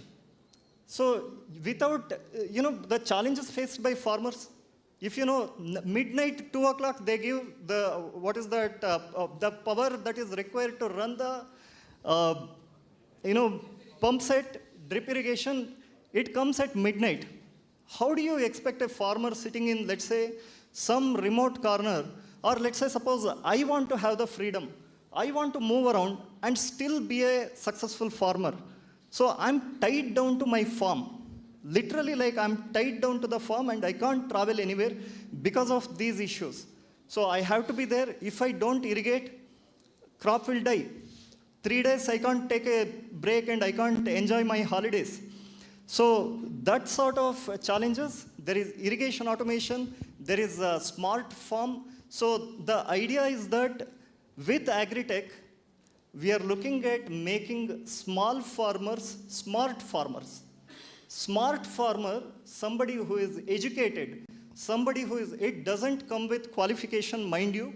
It doesn't really matter whether they have the qualification, like they have some engineering management degree. I have met really smart, street smart farmers who know the nuances, who know how to maneuver, how to, run their show. Because if you know, farming is supposedly the riskiest business if you consider it as a business. And labor cost is never considered as cost. So if suppose I'm having my farm, I work and my family works in the farm, our labor cost is never considered. Anyone who has a farm ever wrote down your labor cost? I'm sure nobody has ever calculated that. And what is happening with farming in terms of the scenario? Farmers are giving money. Look at this. Giving money to buy the seeds, buy the fertilizers, buy irrigation related or tractors or you name it. They are paying money. They are funding the system. And then in return, when from the consumers, what we are giving is, there is no price predictability. Let's say, suppose, isn't it fair to have an expectation that if suppose I'm spending 10,000 rupees to grow this particular crop, banana, let's say, the simplest one. 10,000 rupees I'm spending in this season. At least I should make, let alone my labor, I should make about 15,000 rupees or 12,000 rupees. What if they are making 8,000 rupees? What if they are making 5,000 rupees? There is no price predictability.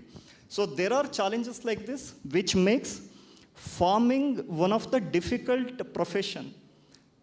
While these are all the challenges that are there are answers too. There is never a lock which is made without a key. So there are farmers who have figured out. It doesn't matter whether they have got the education or not, they know how to sustain. The sustainability is the core. So right now, in terms of trends, there is artificial intelligence, there is blockchain. With artificial intelligence, what can be done? Is there a limit?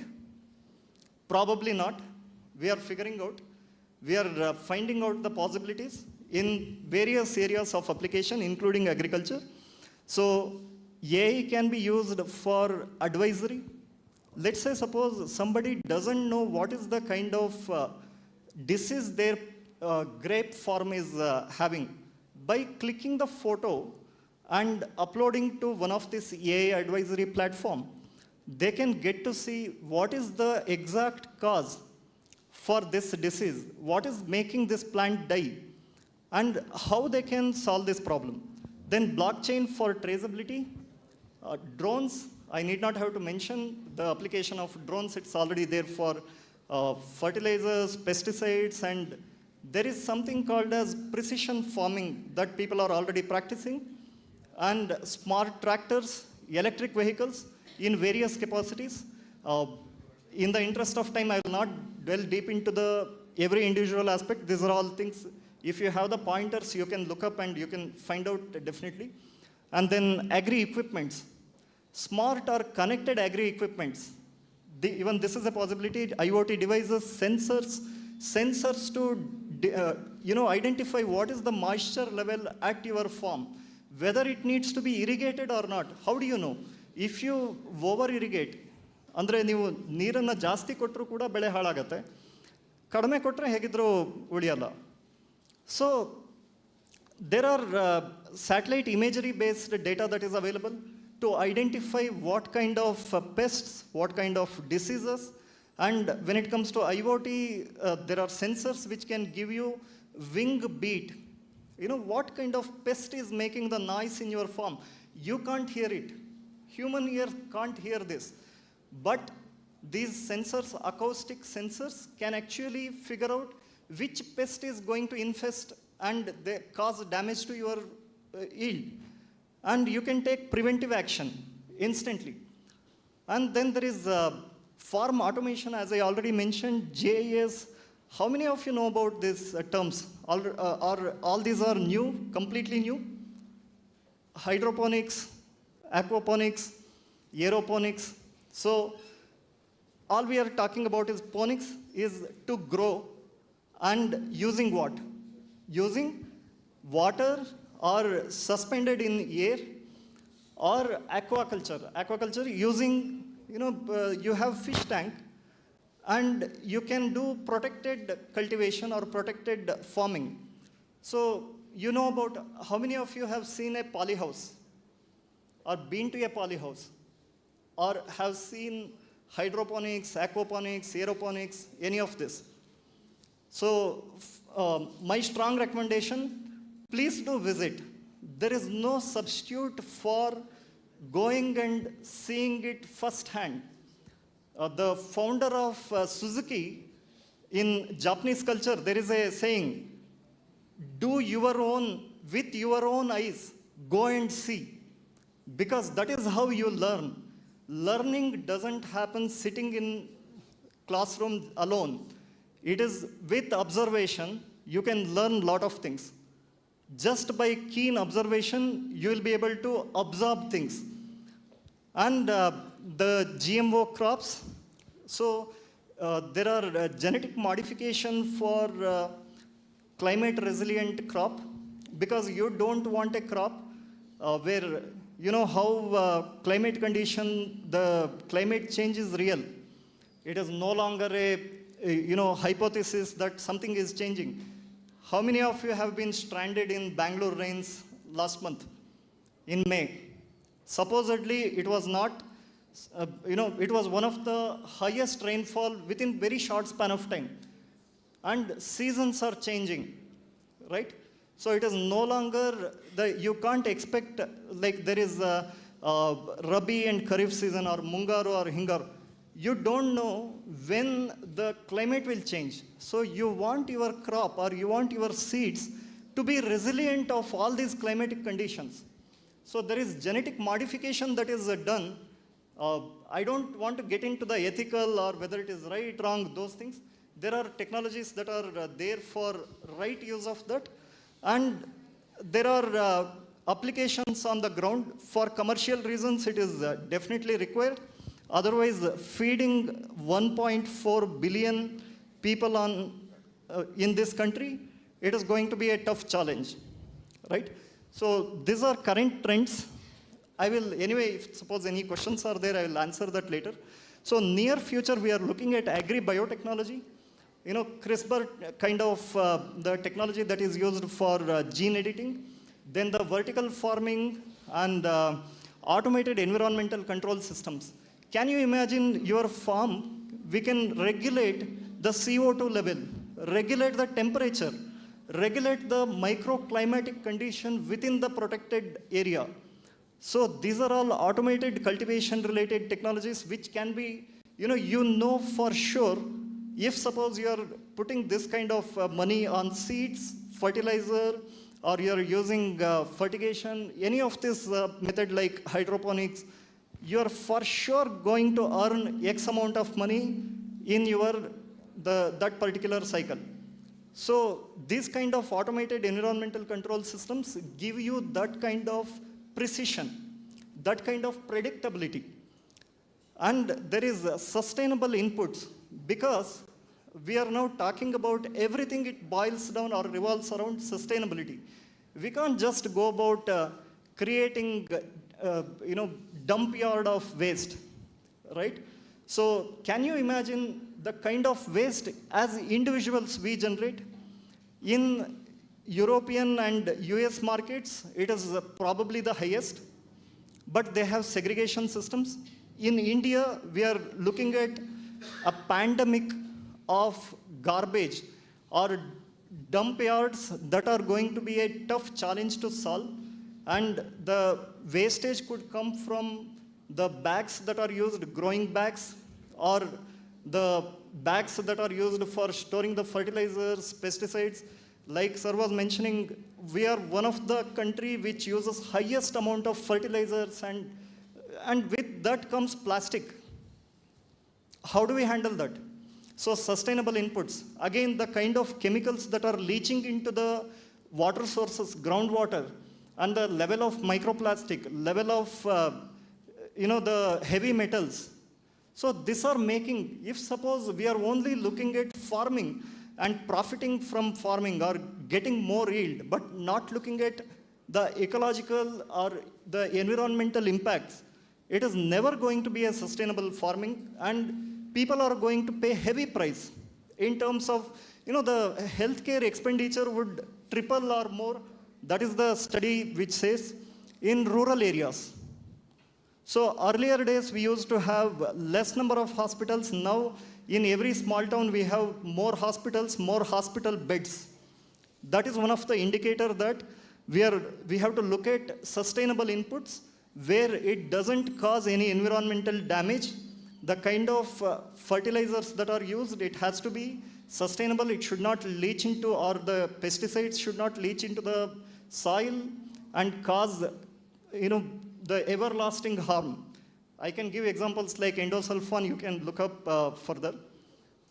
And then regenerative agriculture, climate resilient crops. So as I already mentioned, these are going to be the future.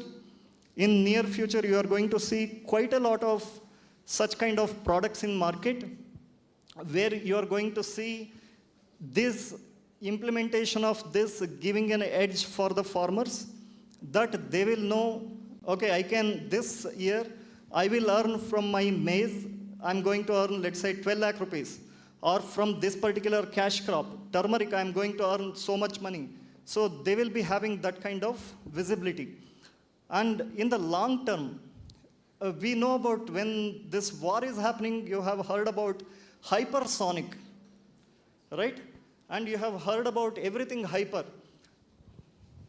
You are looking at long term, everything is going hyper precision agriculture. What is going to happen in hyper precision agriculture is, sorry if I sound like some science fiction, but how many of you have watched this movie called Wall-E? Wall-E, animated movie, no? You should watch. Yeah? So how many of you have watched the movie iRobot? Okay? So I'm probably not talking about fiction, but I want to give you that visual where the farm that you used to imagine, it is going to be 10 acres, 100 acres, and you are going to grow something over there. Probably, it is going to change. Somebody with just 400 square feet of area will earn as much money as somebody is having 100-acre farm. I'm not kidding. There is a potential. With hyper-precision agriculture, urban farming will become the new norm. You will have controlled environment agriculture, that is then creating digital twins. You are not going to, you will be working just like how many of you know or how many of you do trading on stock market, right? Or how many of you have played any virtual reality, augmented reality games? Farming will reach to that extent where the hyper precision, you can sit in front of your computer in mobile, you will be operating the entire farm. And there are robotics and humanoids. Again, sorry to sound fiction-like, but this is going to be the norm, because across the world, the richest, rich, they are buying farmlands in areas, dimensions that you can't measure. Unimaginable kind of thing it is happening. Right now, Bill Gates is one of the largest landholder, agriculture landholder. And if you know, there is seed vaults that are created across major locations, and control is with some of the ultra-rich billionaires. Food security. Can you imagine what happened in the case of the COVID? Something of that kind of scenario happening to crops. And can you imagine how difficult it is to feed 1.4 billion people in a country like India? And major outbreak. This is not theory. This is not something which I'm trying to give conspiracies or anything. There are going to be somebody who is following monocrop, that sort of method. They are always under that high risk of losing it, because monocrop is always vulnerable to that sort of outbreaks. And diseases are going to take toll on the country's GDP, economy, food security. And the future, it's going to be, we are going to name or identify every single plant that you will be having in your farm. And I'm not kidding. You will be able to talk to individual plants and trees. I'm sorry to sound, I know sometimes talking about future, it looks or sounds like fiction. But Jagdish Chandra Bose, until he said plants have life too, people in several places, they were, okay, this is just another inanimate thing, right? But once you know that plants do communicate, not with sounds, but they have their own way of communication through their root networks, and they have their own methods of interacting and connecting with people who go and interact with them. So this will come with the hyper-precision sensors, which can do, it could be if you are doing beekeeping, you can interact with your honeybees, not like as if you are talking, but there are methods, which is currently under research, and already there are trials that are made.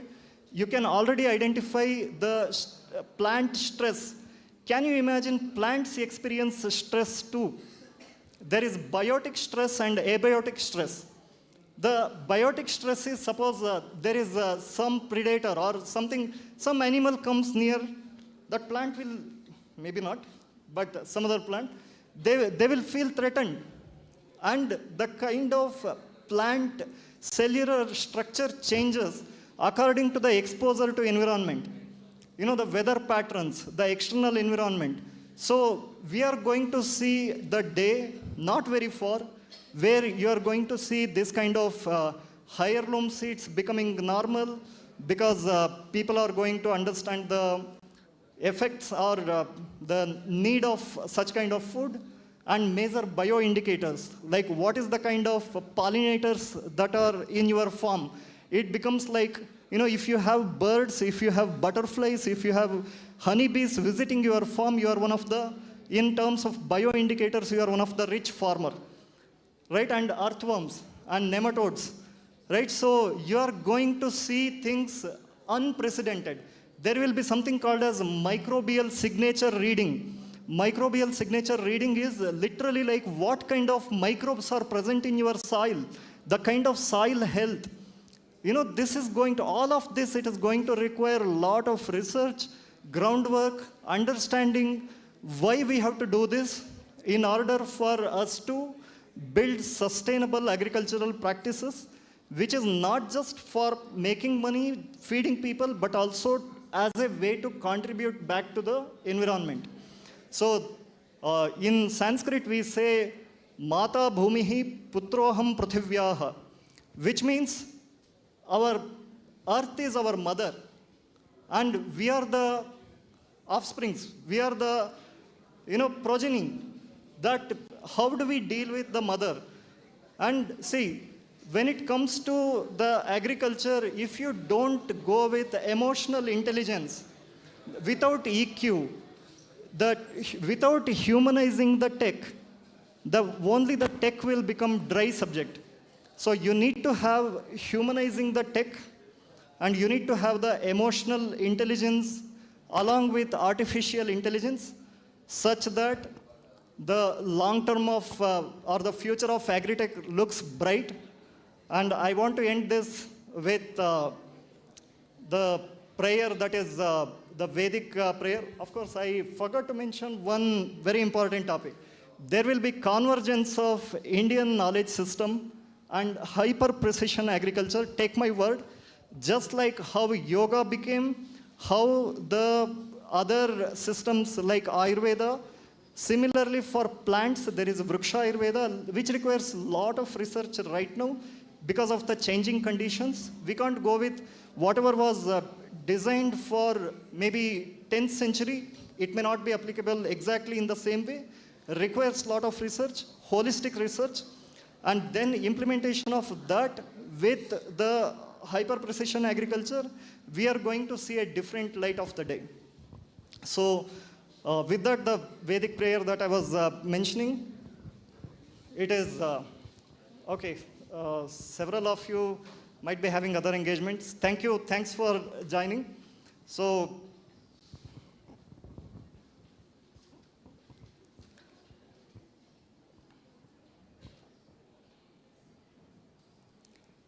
yeah. So, in terms of the future of agri-tech, with at least 10% of the agriculture, or I mean engineering and management professionals taking a look at agriculture as one of the area, as an, even if it is after maybe 5 years working in some industry, you take that experience and go back to your farms. Let there be reverse migration. Let there be sustainable ecosystem in villages, because villages should not become deserts in every possible way. The brain drain from villages, it is real. We are losing best of the brains from village. The working population from village, it is migrating elsewhere. And rapid urbanization, it is definitely not going to be sustainable. So with this, thank you so much. Kale varshatu parjanyah prithvi sasyashalini. Deshoyam kshobarahito sajjanas santu nirbhaya. So which means, as per the season, let there be rainfall, let there be seasons, and prithvi sasyashalini. I need not explain. So let's cover the earth with green. Thank you so much.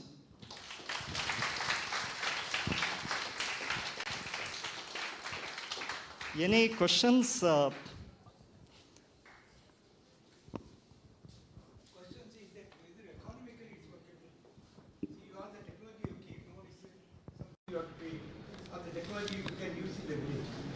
have to give us what is working now, whether we can implement it.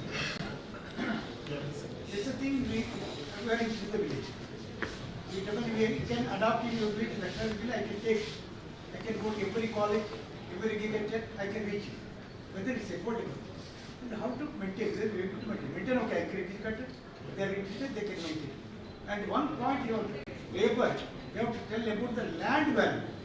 Now the land values, they think selling the site is more profitable than growing agriculture. If you think of the land value, that has to be increased because of production. Then naturally they will keep the land. Otherwise they think it's selling is better because they know they don't value their land, whatever acres they have. If they think the value of the land as a real estate, then they have done so much. So one thing, as I mentioned, agriculture field, it's about emotions too. If suppose somebody becomes only commercially oriented, if they look at the immediate benefit, definitely they are going to, if suppose the farmer, we can't blame the farmer. If suppose he looks at it as right now for me, selling the land makes sense so that I can secure my livelihood, he will do that. And we can't question him or question his integrity. Because that is where he has seen the, even after doing, let's say somebody doing natural farming or regenerative farming, organic farming, as community we have our own responsibility too. So one of the, in terms of long-term future of agri-tech, it is going to be hyper-local consumption. So where communities come together, and just like how you have family doctor, can we think of having family farmers or community farming? This kind of practices so that we can support. We can give them, let's say suppose soft loans. We can see, there are two things. One is, somebody was mentioning, information gap and there is financial gap. With the right approach, I mean, this requires community involvement. Without that, if we expect government and policymakers to solve everything for us, we are literally like outsourcing our life's, the quality of life into somebody's plate. Like, let them take the responsibility of what we eat. No, we have to take responsibility for what we eat. For that, it is on us as community if we come together and fund. Let's say, let it start in small way. And some small communities. And FPOs are one noble idea. If it works well, there are possibilities that can actually transform Indian agriculture scene. And companies who are funding through CSR and government programs, the policy making, it is, as I mentioned, it all boils down to information gap and the this financial gap and the community involvement. So if that happens, then most likely a farmer will not really like, I mean, if you sit with any farmer, he has emotional attachment to his farm, his cows, cattle. And I have seen in North Karnataka, in a couple of places, when they had cattle ಗೆ ಇದನ್ನ ಅಂದ್ರೆ ದನ ಕರುಗಳಿಗೆ ಹುಲ್ಲು ಕೊಡೋದಕ್ಕೂ ಸಹ ಸಿಗದಿರೋ ಅಂತ ಪರಿಸ್ಥಿತಿ ಇದ್ದಾಗ they were crying as if ನಮ್ಮ ಮನೆಯಲ್ಲಿರೋ ಮಕ್ಕಳಿಗೆ ಊಟ ಹಾಕೋದಕ್ಕಾಗಲಿಲ್ಲ ಅಂತ ಹೇಳಿದ್ರೆ ಹೇಗೋ ಅದೇ ರೀತಿ ಅವ್ರಿಗೆ ಆ ರೀತಿಯ ಎಮೋಷನಲ್ ಕನೆಕ್ಟ್ ಇರುತ್ತೆ. But just that they are helpless and we are equally responsible because every single rupee that we spend today creates the world we live in. If we choose that we are okay to spend money on some hyper-processed, highly processed food from Kellogg's and not ready to pay 120 rupees, 150 rupees for organically grown rice, it is our mistake. We have to question ourselves. Are we really pointing fingers at ourselves? Then if we look at farmers, they definitely have the intent to do, capability to do. I'm sorry if I went little... We can support them. Yeah. They have sufficient money because they are depending on the agriculture. What investment they have to get? That's what I'm asking. It's very interesting. Yeah. The future is there. But you have to take them. Then you should give them the resources affordably. The community, okay. Join community and do that. Yeah. We can do that in early, do that. But everybody's share should be affordable, the product should be. Then To make it affordable, one of the idea is rather than somebody, buying it, there should be option of leasing it. There should be option of, bringing community together, as in farmers, 10 farmers coming together and buying one tractor. Or this kind of system. I mean, as I said, FPO is a very ideal way to do that. So probably, yeah. We will give the FPOs, but if you give us the thing,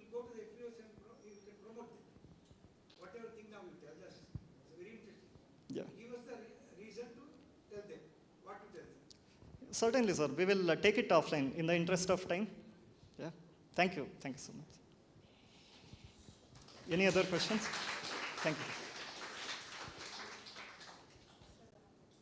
If you listen to your lecture, nobody will sell the land. Because you have a lot of income on that. Definitely. Yeah, this is what I'm telling them. Yeah. You will have a future, you have a lot of income. Yeah. If they get conveyed, they will emotionally involved. Not that. In the agriculture, emotionally involved the plants. They say, they touch every plant and talk to them. Those agriculture, prosperous agriculture. Every day they go to the plant, they talk to the plants, like discuss about it, and they look up and down how the plant is. Emotionally I'm okay, but economically, what It will make sense, sir. It will definitely. The future is bright, yeah. and Indian farmers will be amongst the richest in the coming years. Yeah. Thank you, sir. You are discussed about current trends and near future and all those things. We are at which level now in India? If you look at in the industry. I mean, always there will be early adopters at every stage. So there are probably some players like Sahyadri Farms. They might be way advanced in implementation because of various reasons. The alignment, the vision, and the adoption. In terms of regular farmers, we are lagging behind in terms of the global, if we compare counterpart of Indian farmer versus somebody in Germany or Netherlands. The reason is partially due to the consumer awareness also. So if in Netherlands, for example, we have something called as Nutri-Score written on every single food packet. Whereas in India, we don't know what is there inside that packet. Only the ingredients are mentioned, and I know how these are literally picked up from online and they just put it without any lab report or certification or testing done on that. So I'm sure at least maybe at this point of time, very few, even in the current trends, the adoption maybe hardly 1 to 3% is my best guess. If it is more than that, nothing like that. Yeah. That's because the commercial agriculture. Water has to give certain tax, their percent gets adopted. So economically, because now in the group, there are people who have come to settle down in our place. They are doing that. Locally experts are there. The technology has come down. Thanks. Yeah, please.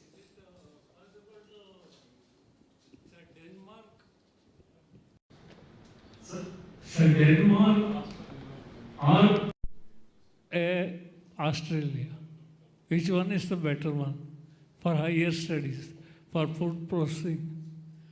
Okay.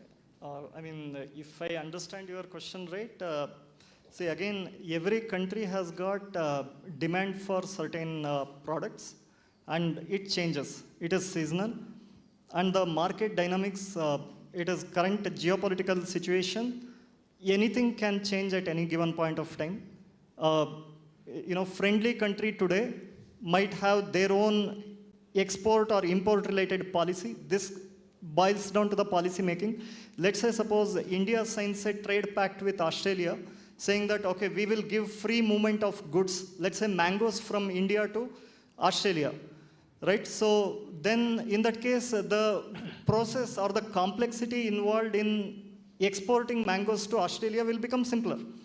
If suppose the same thing, even after all the trade pacts and the agreements, and this is at very high level, the policy making level, if they have any issues, if the government change or regime change in a specific country, this happened recently for Indian mangoes in US, even when the irradiation process was properly done in Mumbai, and it was signed, everything was the process-wise, there was no issue, but still $500,000 worth of Indian mangoes had to be destroyed, causing severe economic losses. But there is no straight answer to this. It requires research, it requires specific crop, specific location, and the scenarios that are driving the price factor in that market. So value addition is always better than selling the raw materials in bulk. So always look at the value addition for the agri producers. So my daughter just passed 15 days back in agriculture 𝐁𝐶 𝐫𝐭. She wants to study abroad. She wants to study in Australia. Okay. So I am asking. I mean, no comments on that, sir. Every university will do their own marketing and they have their own, collaterals. Probably do the research and find out from the alumni of that institute whether it is good. So, yeah, thank you. So in the interest of time, thank you so much. Thanks, everybody. Specifically, thanks to BIT and the All India Agro team for having me here. Nice interacting with you all. I hope even if a small percentage of students pick it up and take it as your future profession, we will have qualified agriculture practitioners who will show the world what India can do. Thank you.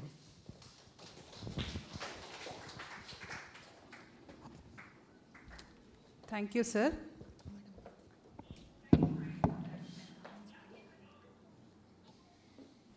I request all the dignitaries to come to the dais. Dignitaries, ಕೂತ್ಕೊಳ್ಳಿ.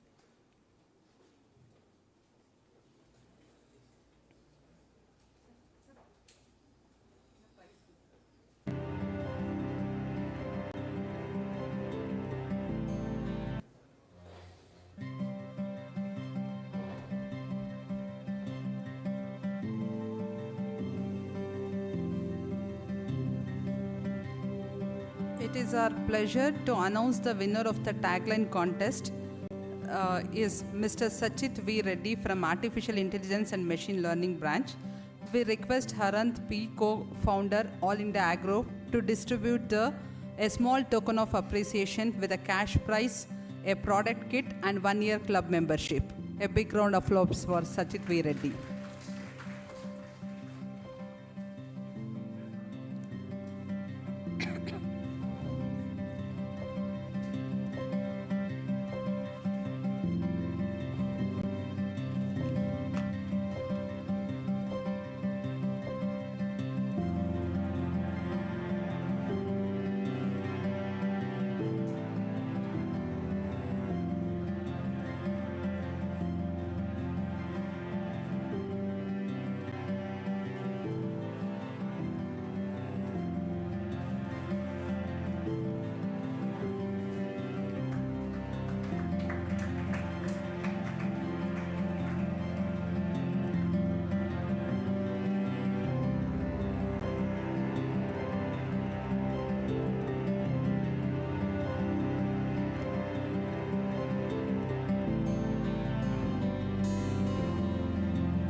Congratulations, Sachit V. Reddy. As we come to the close of this meaningful and inspiring ceremony, it's time to express our heartfelt gratitude to all those who made today's event a success. We are deeply thankful to our esteemed guest, Mr. Sridhar Bhatt, for taking the time to join us and for sharing their valuable insights. We are honored to facilitate to you for their contribution, sir.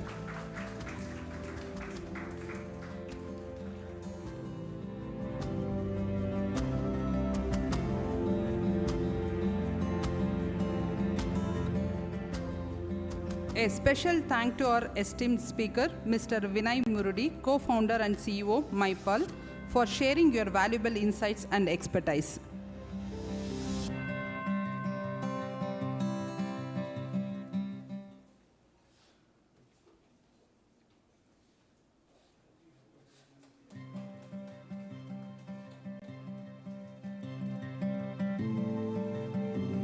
A special thank to our esteemed speaker, Dr. Basaya Hiremat, Founder Director, NoFetch Private Limited, for sharing your valuable insights. Welcome you. Thank you, sir.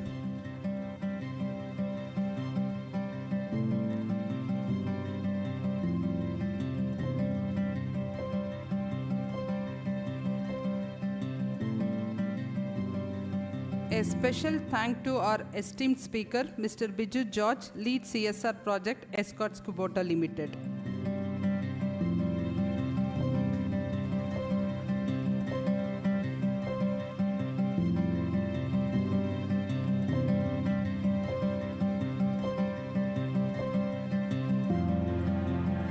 A special thank to our beloved principal, Dr. Ashrat MU, for sharing your valuable insights, expertise, and making today's event a success.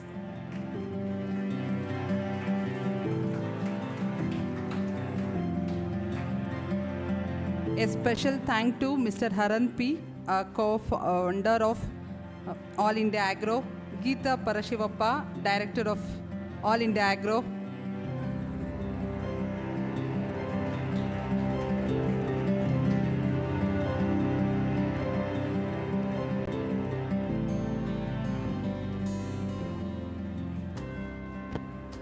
thank you all. On behalf of 𝐼𝐸 𝐿 𝐶𝐻 and Bangalore Institute of Technology, I would like to express my heartfelt gratitude to all those who made this event a success. Thank the audience for their participation. Thank you all. And I request all the participants to join for the photo session.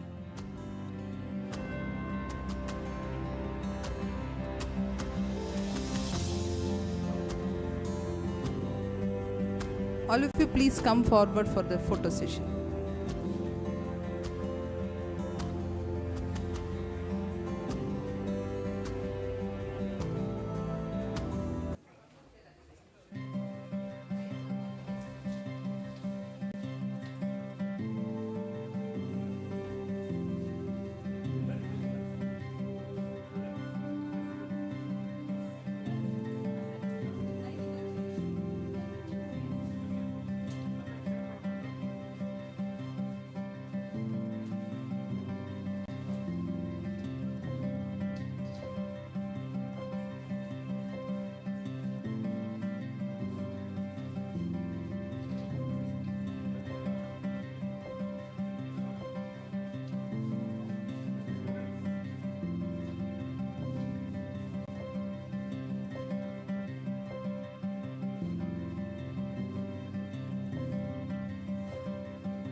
Thank you for the media partner, Suddi, Bidugade.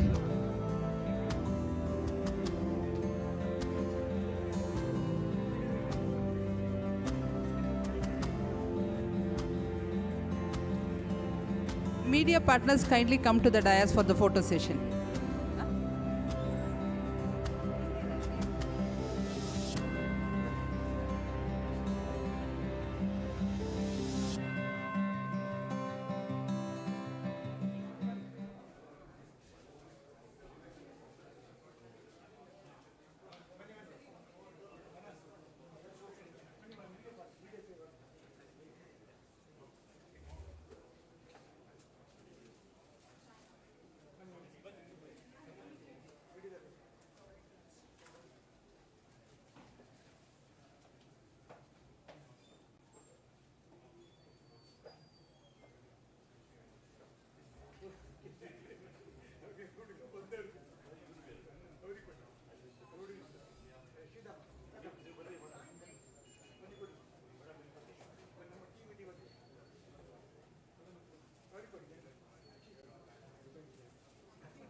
ಅಂದರೆ ಇದು camera ಅದು ಅಲ್ಲಿಂದನೇ zoom ಮಾಡ್ತಾರಾ?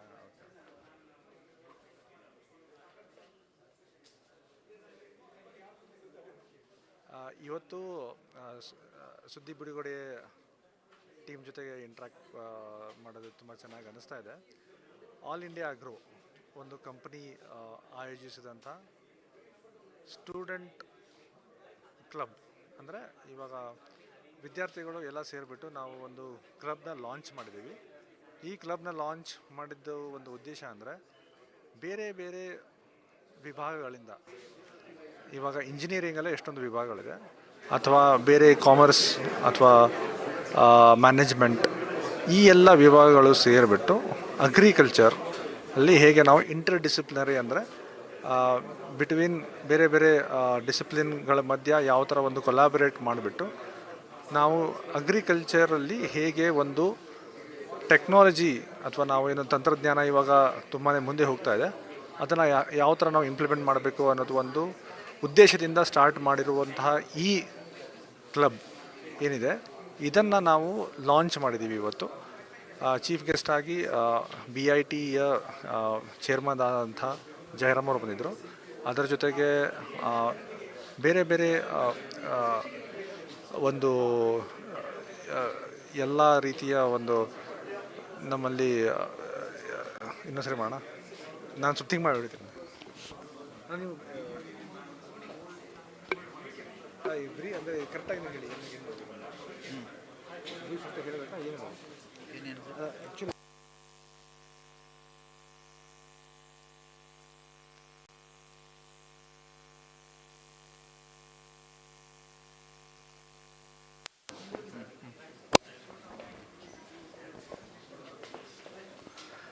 ನಮಸ್ಕಾರ. ಇವತ್ತು agri club launch ಏನಾಯಿತು ಇವತ್ತು all India agro ಸಹಯೋಗದೊಂದಿಗೆ ಬೆಂಗಳೂರಿನ BIT ಪ್ರತಿಷ್ಠಿತ BIT ಸಂಸ್ಥೆಯಿಂದ ಇಲ್ಲಿ ಇವತ್ತು ನಾವು ಅಗ್ರಿ ಕ್ಲಬ್ನ ಲಾಂಚ್ ಮಾಡಿದ್ದೀವಿ.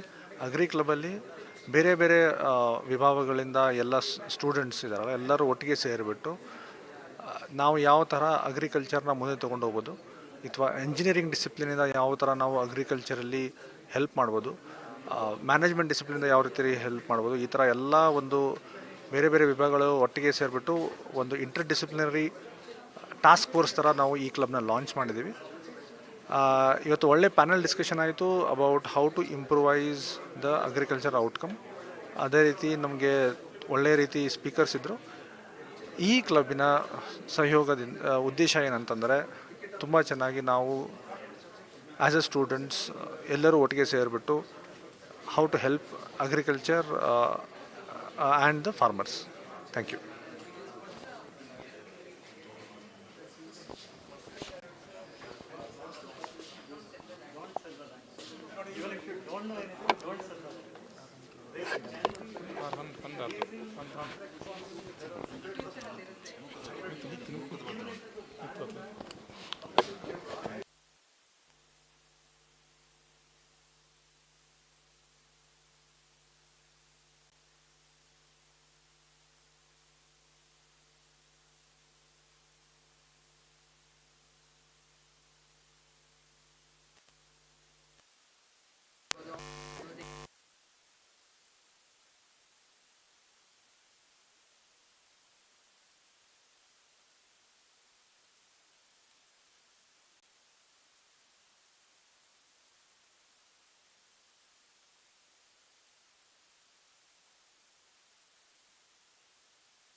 ನೀವು ಈಗ ಕ್ವಶನ್ ಕೇಳ್ತೀರಾ?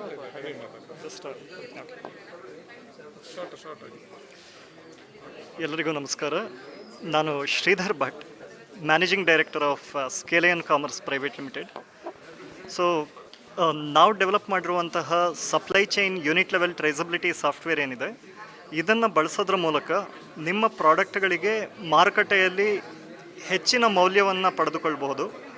ಈ ರೀತಿಯ ಸಾಫ್ಟ್ವೇರ್ನ ಮೂಲಕ ಯಾವ ಜಾಗದಲ್ಲಿ ನಿಮ್ಮ ಗ್ರೋತ್ ಅಂದರೆ ನೀವು ಗ್ರೋ ಮಾಡ್ತಾ ಇದ್ದೀರಾ, ಅಥವಾ ಆ ಗ್ರೋ ಆಗಿರೋ ಅಂಥ ಉತ್ಪನ್ನಗಳನ್ನು ಯಾವ ರೀತಿಯಲ್ಲಿ ಮಾರುಕಟ್ಟೆಗೆ ತಗೊಂಡು ಹೋಗ್ತೀರಾ, ಮಾರುಕಟ್ಟೆ ಲಿಂಕೇಜ್ ಏನು ಮಾಡ್ತೀರಾ, ಅದೆಲ್ಲದಕ್ಕೂ ಕೂಡ ಹೈ ವ್ಯಾಲ್ಯೂ ತಗೊಳ್ಳೋದಕ್ಕೋಸ್ಕರ ಸಪ್ಲೈ ಚೈನ್ ಟ್ರೇಸಬಿಲಿಟಿಯನ್ನು ಬಳಸ್ಬೋದು. ಹಾಗೆಯೇ ಕನ್ಸ್ಯೂಮರ್ಸಿಗೆ ಯಾರು ಇದನ್ನು ಬಳಸ್ತಾರೋ ಅವರಿಗೆ ನೀವು ಯಾವ ರೀತಿಯ ಇದಕ್ಕೆ ಇನ್ಪುಟ್ಸನ್ನು ಯೂಸ್ ಮಾಡಿದ್ರಿ, ಯಾವ ರೀತಿಯ ಸೀಡ್ಸನ್ನು ಬಳಸಿದ್ರಿ, ಯಾವ ರೀತಿಯ ಫಾರ್ಮಿಂಗ್ ಆ್ಯಕ್ಟಿವಿಟೀಸನ್ನು ಮಾಡಿದ್ರಿ, ಹಾಗೆಯೇ ಈ ಫಾರ್ಮಿಂಗ್ ಆ್ಯಕ್ಟಿವಿಟೀಸ್ ಮೂಲಕ ನಿಮ್ಮ ಹಾರ್ವೆಸ್ಟ್ ಆಗಿರೋಂತಹ ಉತ್ಪನ್ನಗಳು ಅದನ್ನು ವ್ಯಾಲ್ಯೂ ಅಡಿಷನ್ ಏನಾದರೂ ಮಾಡಿದರೆ ಆ ವ್ಯಾಲ್ಯೂ ಅಡಿಷನನ್ನು ಯಾವ ರೀತಿಯಲ್ಲಿ ಕನ್ಸ್ಯೂಮರ್ಸ್ ಅದನ್ನು ಬೆಲೆ ಕೊಡಬೇಕು ಅದಕ್ಕೆ. ಯಾಕಾಗಿ ಈಗ ಫಾರ್ ಎಕ್ಸಾಂಪಲ್ ನೀವು 𝐴 ಟು ಘೀ ಅಂತ ಹೇಳಿದರೆ 𝐴 ಟು ಘೀನೇ ಹೌದು ಅನ್ನೋದಕ್ಕೆ ನಿಮ್ಮ ಹತ್ರ ಟ್ರೇಸಬಿಲಿಟಿ ಅನ್ನೋದು ಬೇಕಾಗತ್ತೆ. ಯಾವ ರೀತಿಯ ಡೈರಿ ಫಾರ್ಮ್ ಇದೆ, ಎಷ್ಟು ಕ್ಯಾಟಲ್ ಇದೆ ಅಥವಾ ಎಷ್ಟು ಹಸುಗಳಿದೆ, ಅವುಗಳ ಐಡೆಂಟಿಫಿಕೇಷನ್ ಹೇಗೆ, ಇದು ಒಂದಾಯಿತು. ಈಗ ಅದೇ ರೀತಿಯಲ್ಲಿ ಜೇನ್ ಇರ್ಬೋದು ಅಥವಾ ಕಾಫಿ ಇರ್ಬೋದು ಅಥವಾ ಟರ್ಮರಿಕ್ ಇರ್ಬೋದು ಅಥವಾ ಕಾಳುಮೆಣಸು ಇರ್ಬೋದು, ಈ ರೀತಿಯ ಪ್ರತಿಯೊಂದು ಅಗ್ರಿಕಲ್ಚರ್ ಪ್ರೊಡ್ಯೂಸರ್ಸ್ ಏನು ಬರುತ್ತೆ, ಉತ್ಪನ್ನಗಳು ಏನು ಬರುತ್ತೆ, ಅದು ಯಾವ ಜಾಗದಲ್ಲಿ ಯಾವ ರೀತಿಯಲ್ಲಿ ಬೆಳೆದಿದ್ದೀರಾ ಅದರ ಮೂಲಕ ನಿಮಗೆ ಆ ಟ್ರೇಸಬಿಲಿಟಿಯನ್ನು ಕೊಡೋದ್ರಿಂದ ಕನ್ಸ್ಯೂಮರ್ ಅವೇರ್ನೆಸ್ ಅನ್ನೋದು ಇವತ್ತು ಯಾವ ರೀತಿಯಲ್ಲಿದೆ ಅಂತ ಹೇಳಂದರೆ, ನನಗೆ ಈಗ GI ಟ್ಯಾಗ್ ಇರುವಂತಹ ತೂರ್ ದಾಲನ್ನು ತಗೊಳ್ಬೇಕು ಅಂತ ಹೇಳಿ ಹೋದರೆ ಮಾರುಕಟ್ಟೆ ಮೌಲ್ಯ ಬೇರೆ ತೂರ್ ದಾಲಿಗೆ 120-150 ರೂಪಾಯಿ ಇದ್ದರೆ, ಜಿಯೋಗ್ರಾಫಿಕ್ ಐಡೆಂಟಿಫಿಕೇಷನ್ GI ಟ್ಯಾಗ್ ಇರೋವಂಥ ಸರ್ಟಿಫೈ ಆಗಿರೋವಂಥ ಪ್ರಾಡಕ್ಟಿನ ತೂರ್ ದಾಲ್ ಆಗಿದ್ದರೆ ಅದಕ್ಕೆ 250 ರೂಪಾಯಿಯಷ್ಟು ಬೆಲೆ ಇದೆ. ಆ ರೀತಿಯ ಒಂದು ಟ್ರೇಸಬಿಲಿಟಿಯನ್ನು ಕೊಡೋದ್ರ ಮೂಲಕ ಕೌಂಟರ್ಫೀಟ್ ಪ್ರಾಡಕ್ಟ್ಸ್ಗಳನ್ನು ಡಿಟರ್ ಮಾಡೋದ್ರ ಮೂಲಕ ನಮ್ಮ ಸಾಫ್ಟ್ವೇರನ್ನು ಬಳಸೋದ್ರಿಂದ ನಿಮ್ಮ ಉತ್ಪನ್ನಗಳಿಗೆ ಉತ್ತಮ ಮೌಲ್ಯ ಸಿಗತ್ತೆ. ಹಾಗೆಯೇ ಒಂದು ಸಜೆಷನ್ ಇರೋದೇನು ಅಂದರೆ, ಇವತ್ತು ಅಗ್ರಿ-ಟೆಕ್ ಅನ್ನೋದು ಯಾವ ರೀತಿಯಲ್ಲಿ ಗ್ರೋ ಆಗ್ತಾ ಇದೆ ಅದರ ಮೂಲಕ ನಿಮ್ಮ ಸಾಕಷ್ಟು ಈಗ ಲೇಬರ್ ಸಮಸ್ಯೆ ಇದೆ ಅಂತ ಹೇಳಿ ಅಥವಾ ನಿಮ್ಮ ಹತ್ರ ಆ ಕೆಲಸ ಮಾಡೋದಕ್ಕಾಗಲ್ಲ ಅನ್ನೋದಕ್ಕೋಸ್ಕರ ಕೃಷಿ ಭೂಮಿಯನ್ನು ಇಟ್ಕೊಳ್ಬೇಕೋ ಬೇಡವೋ ಕೊಟ್ಬಿಡೋದು ಅಂತ ಹೇಳಿ ಕ್ವಶನ್ ಮಾರ್ಕ್ ಏನಾದರೂ ಇದ್ದರೆ ಖಂಡಿತ ಹಾಗೆ ಮಾಡಬೇಡಿ. ಯಾಕೆಂದರೆ ಕೃಷಿಗೆ ಟೆಕ್ನಾಲಜಿಯ ಮೂಲಕ ಸಾಕಷ್ಟು ಸಮಾಧಾನಗಳಿದೆ, ಸಾಕಷ್ಟು ಪರಿಹಾರಗಳಿದೆ. ನಿಮ್ಮ ಲೇಬರ್ ಸಮಸ್ಯೆ ಇರ್ಬೋದು, ಆಟೋಮೇಷನ್ನ ಮೂಲಕ ಅದನ್ನು ಸಾಲ್ವ್ ಮಾಡೋದಕ್ಕೆ ಪಾಸಿಬಿಲಿಟೀಸ್ ಇದೆ. ನಿಮಗೆ ಮಾಹಿತಿಯ ಕೊರತೆ ಇದ್ದರೆ ಅಥವಾ ಫಿನಾನ್ಸಿನ ಕೊರತೆ ಇದ್ದರೆ ಅದು ನಿಮ್ಮ ಅಗ್ರಿಕಲ್ಚರ್ ಲ್ಯಾಂಡನ್ನು ಮಾರೋದಕ್ಕೆ ರೀಸನ್ ಆಗೋದು ಬೇಡ.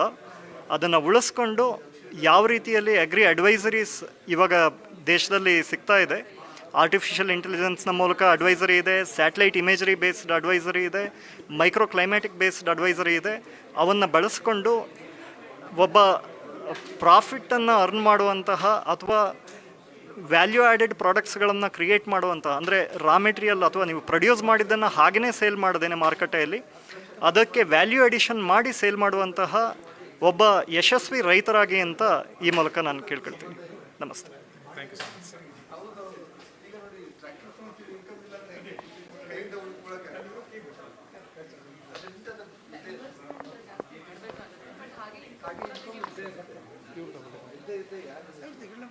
ಈಗ ಟೈ ಅಪ್ ಇದ್ದಾರೆ ನಮ್ಮೊಟ್ಟಿಗೆ ಕೃಷಿಕರನ್ನು ಕಳಿಸಿಕೊಂಡು ಬನ್ನಿ. ಕೃಷಿಕರಿಗೆ ಇವತ್ತು ಟೋಟಲ್ ಕಾರ್ಯಕ್ರಮ ಹೋಗಬೇಕು. ಇದನ್ನು ಕೃಷಿಕರಿಗೆ ಏನು ಪ್ರಯೋಜನ ಆಗ್ತದೆ ಈಗ ವ್ಯಾಲ್ಯೂ ಆ್ಯಡ್ ಮಾರ್ಕೆಟಿಗೆ ಬರ್ತದೆ, ಅದಕ್ಕೆ ಸಂಬಂಧಪಟ್ಟಂತೆ ಜನರಿಗೆ ಅದೊಂದು ಅಂದರೆ ಇದು ನಾವು ಇದು ಸದ್ಕನ್ ಡಿಸ್ಟ್ರಿಕ್ಟಲ್ಲಿ ಇದನ್ನು ಆಲ್ರೆಡಿ ಈಗ ನೋಡ್ತಾ ಇದ್ದೇವೆ ಲೈವಲ್ಲಿ. ಹಾಗೆ ಕೃಷಿಗೆ ಸಂಬಂಧಪಟ್ಟಾಗೆ ನಮ್ಮ ಜನರಿಗೆ ಅದು ರೈತರಿಗೆ ಅದು ಹೇಗೆ ಅದನ್ನು ಮಾರ್ಕೆಟಿಂಗ್ ಮಾಡ್ಬೋದು ಅಥವಾ ವ್ಯಾಲ್ಯೂ ಆ್ಯಡೆಡ್ ಹೇಗೆ ಮಾಡ್ಬೋದು, ಇನ್ಕಮ್ ಹೇಗೆ ಪಡಿಬೋದು.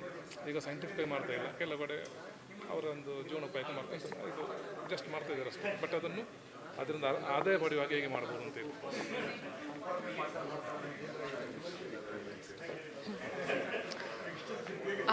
ನಮಸ್ತೆ, ನನ್ನ ಹೆಸರು ಪ್ರೇಮಾ ಅಂತ ಹೇಳಿಬಿಟ್ಟು ನಾನು ಹಿರಿಯ ವಿಜ್ಞಾನಿಯಾಗಿ ನಾನು ಎಸ್ಕಾಟಲ್ಲಿ ಕೆಲಸ ಮಾಡ್ತಾ ಇದ್ದೀನಿ.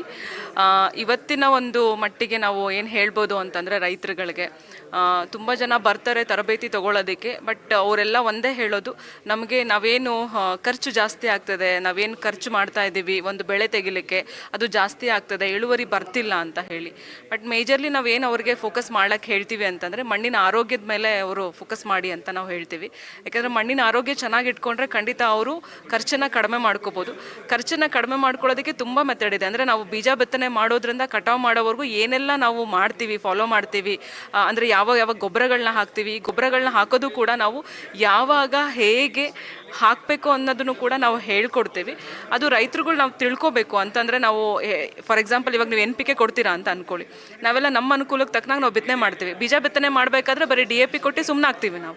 ಆದರೆ ಬೀಜ ಬಿತ್ತನೆ ಮಾಡೋ ಸಮಯದಲ್ಲಿ ನಾವು ಸಾರಜನಕವನ್ನು ಕೊಡಬೇಕು, ರಂಜಕವನ್ನು ಕೊಡಬೇಕು, ಪೊಟ್ಯಾಷಿಯನ್ನು ಕೊಡಬೇಕು. ಈ ಮೂರೂ ಕೂಡ ಪ್ರಧಾನ ಪೋಷಕಾಂಶಗಳು ನಾವು ಭೂಮಿಗೆ ಹಾಕೋದ್ರಿಂದ ಮಣ್ಣಿನ ಆರೋಗ್ಯನೂ ಕೂಡ ಚೆನ್ನಾಗಾಗುತ್ತೆ. ಆ ಸಮತೋಲನ ಪೋಷಕಾಂಶಗಳ ಲಭ್ಯತೆ ಪ್ಲಾಂಟ್ಸಿಗೆ ಸಿಗುತ್ತೆ. ಈ ರೀತಿ ನಾವು ಮಾಡೋದ್ರಿಂದ ಪ್ಲಾಂಟ್ಸ್ ಅಂದರೆ ಏನು ಬೆಳೆಗಳ ಗ್ರೋತು ಚೆನ್ನಾಗಿರುತ್ತೆ.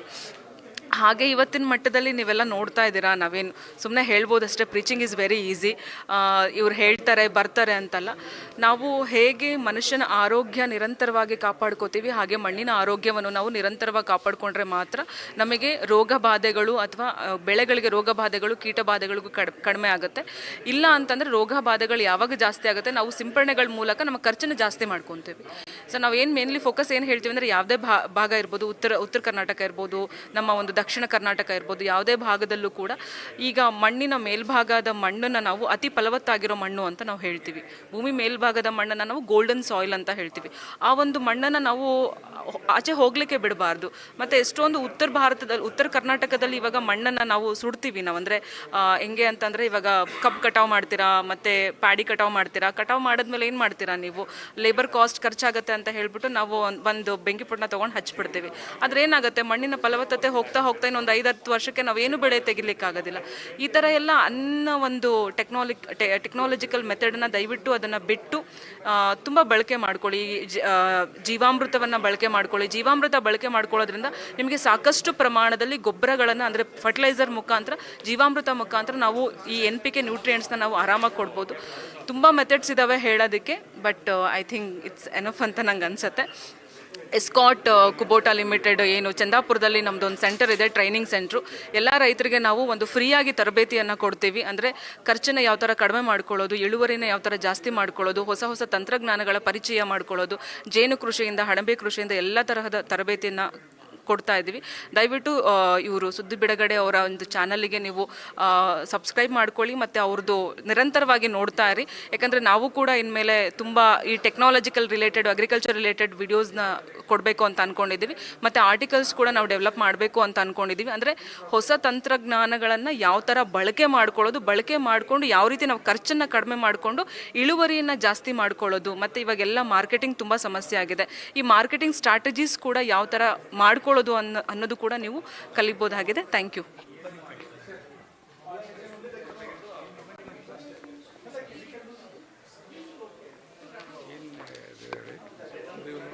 ಈಗ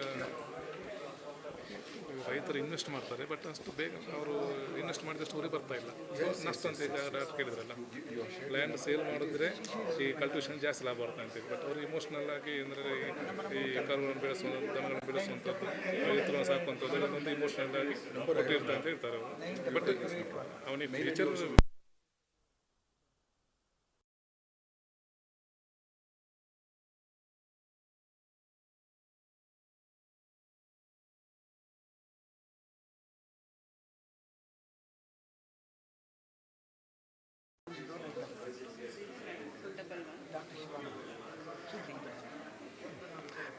ಎಲ್ಲರಿಗೂ ನಮಸ್ಕಾರ. ನನ್ನ ಹೆಸರು ಬಸಯ್ಯ ಹಿರೇಮಠ ಅಂತ. ರೈತರ ಒಂದು ಮೊದಲನೇ ಪ್ರಶ್ನೆ ಏನಾಗಿರುತ್ತೆ, ನನಗೆ ಬೆಲೆ ಎಷ್ಟು ಸಿಗುತ್ತೆ ಅಂತ. ಎರಡನೇ ಪ್ರಶ್ನೆ ಏನಾಗಿರುತ್ತೆ, ನನಗೆ ಮಾರ್ಕೆಟ್ ಕನೆಕ್ಟ್ ಮಾಡ್ತೀರಾ ಅಂತ. ಮೂರನೇದು ಏನಪ್ಪ ಅಂದರೆ, ಅವರು ಯಾವ ಬೆಳೆಯನ್ನು ಯಾವ ಸೀಸನ್ನಲ್ಲಿ ಬೆಳೆದ್ರೆ ಅದಕ್ಕೆ ಬೆಲೆ ಬರುತ್ತೆ ತಕ್ಕವಾಗಿದ್ದು. ಮುಂಗಾರು ಬೆಳೆ ಯಾವುಗಳು ಇದ್ದಾವೆ, ಅದರಲ್ಲಿ ಎಷ್ಟು ಉತ್ಕೃಷ್ಟವಾಗಿ ಬೆಳಿಬೋದು, ಮಿಶ್ರ ಬೆಳೆ ಪದ್ಧತಿನ ಮಾಡಬೇಕೋ ಇಲ್ವೋ, ಮಿಶ್ರ ಬೆಳೆ ಪದ್ಧತಿಗಳಲ್ಲಿ ಆಗ್ತಕ್ಕಂಥ ಲಾಭಗಳೇನು.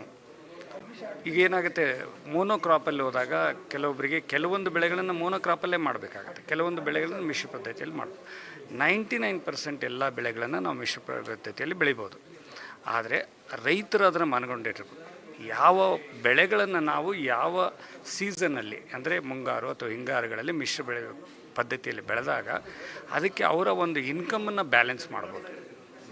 ಕೆಲವೊಂದು ವೆಜಿಟೇಬಲಲ್ಲಿ ಕಮರ್ಷಿಯಲ್ ಆಗಿ ಮಾಡ್ತಾರೆ, ಕೆಲವರು ಫ್ರೂಟ್ಸಲ್ಲಿ ಕಮರ್ಷಿಯಲ್ ಆಗಿ ಮಾಡ್ತಾರೆ, ಕೆಲವರು ವ್ಯಾಲ್ಯೂ ಎಡಿಷನಲ್ಲಿ ಕಮರ್ಷಿಯಲ್ ಮಾಡ್ತಾರೆ. ರೈತರಿಗೆ ವ್ಯಾಲ್ಯೂ ಎಡಿಷನ್ಗೆ ಹೋಗೋದು ತುಂಬ ಕಷ್ಟ ಆಗುತ್ತೆ. ಆದರೆ ಅದನ್ನೇ ಅವರು ಮಿಶ್ರ ಬೆಳೆ ಪದ್ಧತಿಯಲ್ಲಿ ಬೆಳೆದಾಗ ಅದಕ್ಕೆ ತಕ್ಕ ಬೆಲೆ ಸಿಗೋ ಸಾಧ್ಯತೆ ಇರುತ್ತೆ ಏಕೆ ಒಂದು 5 ಬೆಳೆ ಬೆಳೆದಿದ್ರೆ ಒಂದು ಬೆಳೆಗೆ ಬೆಲೆ ಬಂದಿಲ್ಲ, ಇನ್ನು 4 ಬೆಳೆಗೆ ಡೆಫಿನೆಟ್ಲಿ ನಿಮಗೆ ಬೆಲೆ ಸಿಗುತ್ತೆ. ಇಲ್ಲ ನೀವು ಸಿಂಗಲ್ ಮೋನೋಕ್ರಾಪ್ ಮಾಡ್ತೀರಾ, ಅಥವಾ ದಾಳಿಂಬೆ ಮಾಡ್ತೀರಾ, ಅಡಿಕೆ ಮಾಡ್ತೀರಾ, ಅಥವಾ ಡ್ರ್ಯಾಗನ್ ಫ್ರೂಟ್ ಮಾಡ್ತೀರಾ, ಅಥವಾ ನುಗ್ಗೆ, ನಾನು ಮಾಡ್ತಾ ಇರೋದು ನುಗ್ಗೆ ಕೃಷಿ, ಇವನ್ನ ಮಾಡಿದಾಗ ನಿಮಗೆ ಬೆಲೆ ಬೇಕು ಅಂದರೆ ಕೆಲವೊಂದು ಕ್ವಾಲಿಟಿ ಮೇಲೆ ನಾವು ಫೋಕಸ್ ಮಾಡಬೇಕಾಗತ್ತೆ. ಇಲ್ಲಿವರೆಗೆ ಅಂದರೆ ರೆಸಿಡ್ಯೂಯಲ್ ಫ್ರೀ ಮತ್ತು ನ್ಯಾಚುರಲ್ಲು ಅಥವಾ ಆರ್ಗ್ಯಾನಿಕ್ ಮಾಡಿದಾಗ ಅದಕ್ಕೆ ತಕ್ಕದಾದ ಮಾರ್ಕೆಟು, ಸೂಕ್ತ ಬೆಲೆ ಸಿಗೋಕ್ಕೆ ಸಾಧ್ಯ ಇದೆ. ಆ ನಿಟ್ಟಿನಲ್ಲಿ ನಾವು ಸಾವಯವ ಕೃಷಿ ಪದ್ಧತಿಯಲ್ಲಿ ಸಾವಯವ ಪ್ರಮಾಣೀಕೃತವಾಗಿ ನುಗ್ಗಿಯನ್ನು ಬೆಳೆದು ನಾವು ಅದಕ್ಕೆ ತಕ್ಕದಾದ ಒಂದು ಬೆಲೆಯನ್ನು ತಗೋತಾ ಇದ್ದೀವಿ. ಸಾವಯವ ಪದ್ಧತಿಯನ್ನು ಅನುಸರಿಸೋದು ಬೇರೆ, ಸಾವಯವ ಪ್ರಮಾಣಿಕದ ಪ್ರಮಾಣೀಕರಿಸಿ ನೀವು ಬೆಲೆಯನ್ನು ನೀವು ಒಂದು ಉತ್ಪನ್ನವನ್ನು ಹೊರಗೆ ತರೋದು ಬೇರೆ ಆಗಿರುತ್ತೆ. ರೈತರು ಯಾವುದನ್ನೇ ಮಾಡಿದ್ರೂ ಯಾವತ್ತಿಗೂ ಎಲ್ಲದನ್ನೂ ಒಂದೇ ಬಾಸ್ಕೆಟಲ್ಲಿ ಹಾಕ್ಬಾರ್ದು. ನನ್ನ ಪಕ್ಕದ ಹೊಲದಲ್ಲಿ ಇದನ್ನೇ ಬೆಳೀತಾ ಇದ್ದೀನಿ, ನಾನು ಇದನ್ನೇ ಬೆಳೆಯೋಣ ಅಂತ.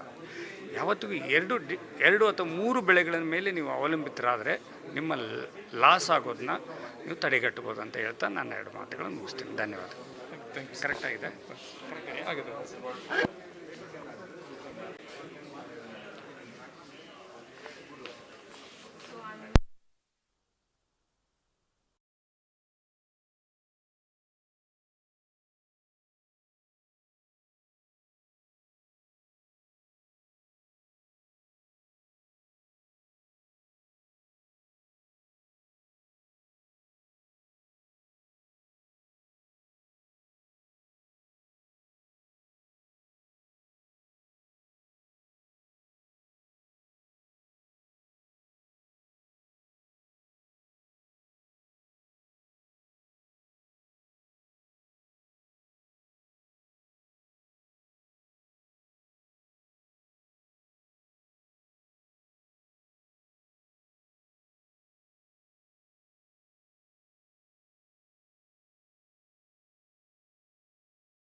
Growth private limited managing director Harihan ಅವರು ಕರೆದು ಇಲ್ಲಿ ಬಂದಿದ್ವಿ. ನಾವು bio fertilisers, bio pesticides 2010 start ಮಾಡಿದ್ದೀನಿ. ಆಲ್ ಓವರ್ ಇಂಡಿಯಾ ಸಪ್ಲೈ ಕೊಡ್ತಾ ಇದ್ದೀನಿ. ಆಮೇಲೆ ಶ್ರೀಲಂಕಾದಲ್ಲೂ ನನ್ನದೊಂದು ಫ್ಯಾಕ್ಟ್ರಿ ಇದೆ. ನಾನು ಎಸ್ಪೆಷಲಿ ನಮ್ಮ ಸೌತ್ ಕೆನರಾ ರೈತರಿಗೆ ಏನು ಹೇಳೋಕ್ಕೆ ಇಷ್ಟಪಡ್ತೀನಿ ಅಂದರೆ, ಈ ಅಡಿಕೆ ಬೆಳೆಗೆ ಎಲ್ಲರೂ ಯೂರಿಯಾ, DAP, ಪೊಟ್ಯಾಷ್ ಎಲ್ಲ ಮತ್ತು ಮೈಕ್ರೋನ್ಯೂಟ್ರಿಯೆಂಟ್ಸ್ ಹಾಕ್ತಾ ಇರ್ತಾರೆ. ಆದರೆ ಸಾಯಿಲಲ್ಲಿರೋ ಜೀವಾಣು ಬಗ್ಗೆ ಅವರು ಲಕ್ಷ್ಯ ಕೊಡ್ತಾ ಇಲ್ಲ.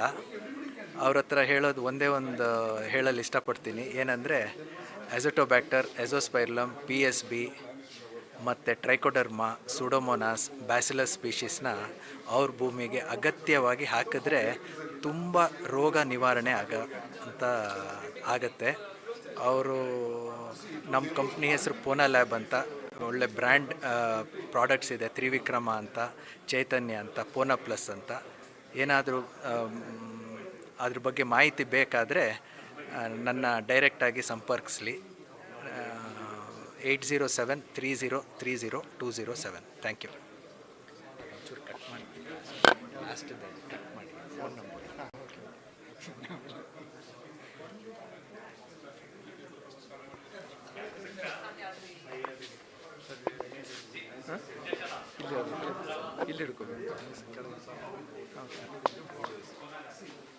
ಎಲ್ರಿಗೂ ನಮಸ್ಕಾರ. ನನ್ನ ಹೆಸರು ಚನ್ನು ಡಂಬಳ್ ಅಂತ. ನಾವು ಈಸಿ ಗ್ರೋ ಕಂಪ್ನಿಯಿಂದ ಇದ್ದೀವಿ. ನಾವು ಪ್ರೊಟೆಕ್ಟೆಡ್ ಕಲ್ಟಿವೇಷನಲ್ಲಿ turmeric, ginger, organic plus heavy metals free and high curcumin ಅಥವಾ ಹೈ ಒಲಿಯೋರಿಸಿನ್ ಇರುವಂಥ ಪದಾರ್ಥವನ್ನು ಗ್ರೋ ಮಾಡ್ತೀವಿ. ಈ ಒಂದು ಹೈಡ್ರೋಫೋನಿಕ್ಸಲ್ಲಿ ಬೆಳೆಯೋದ್ರಿಂದ ಸ್ವಲ್ಪ ಖರ್ಚು ಜಾಸ್ತಿ ಇರುತ್ತೆ, ಅದ್ರ ತಕ್ಕಾಗೆ ಆದಾಯನೂ ಇರುತ್ತೆ. ಸೊ ಯಾರಿಗಾದರೂ ಇಂಟ್ರೆಸ್ಟ್ ಇದ್ದರೆ ನಮ್ಮನ್ನು ಕಾಂಟ್ಯಾಕ್ಟ್ ಮಾಡ್ಬೋದು. Thank you.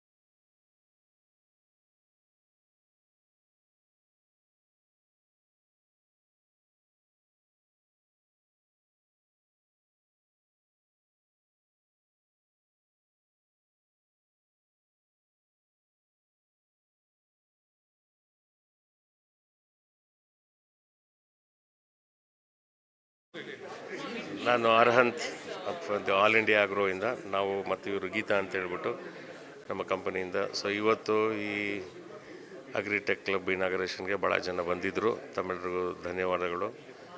So media live ಕವರೇಜಿಂದ ಭಾಳ ಜನಕ್ಕೂ ಅನುಕೂಲವಾಗಿದೆ ಈಗ ತಲುಪಿರೋದ್ರಿಂದ.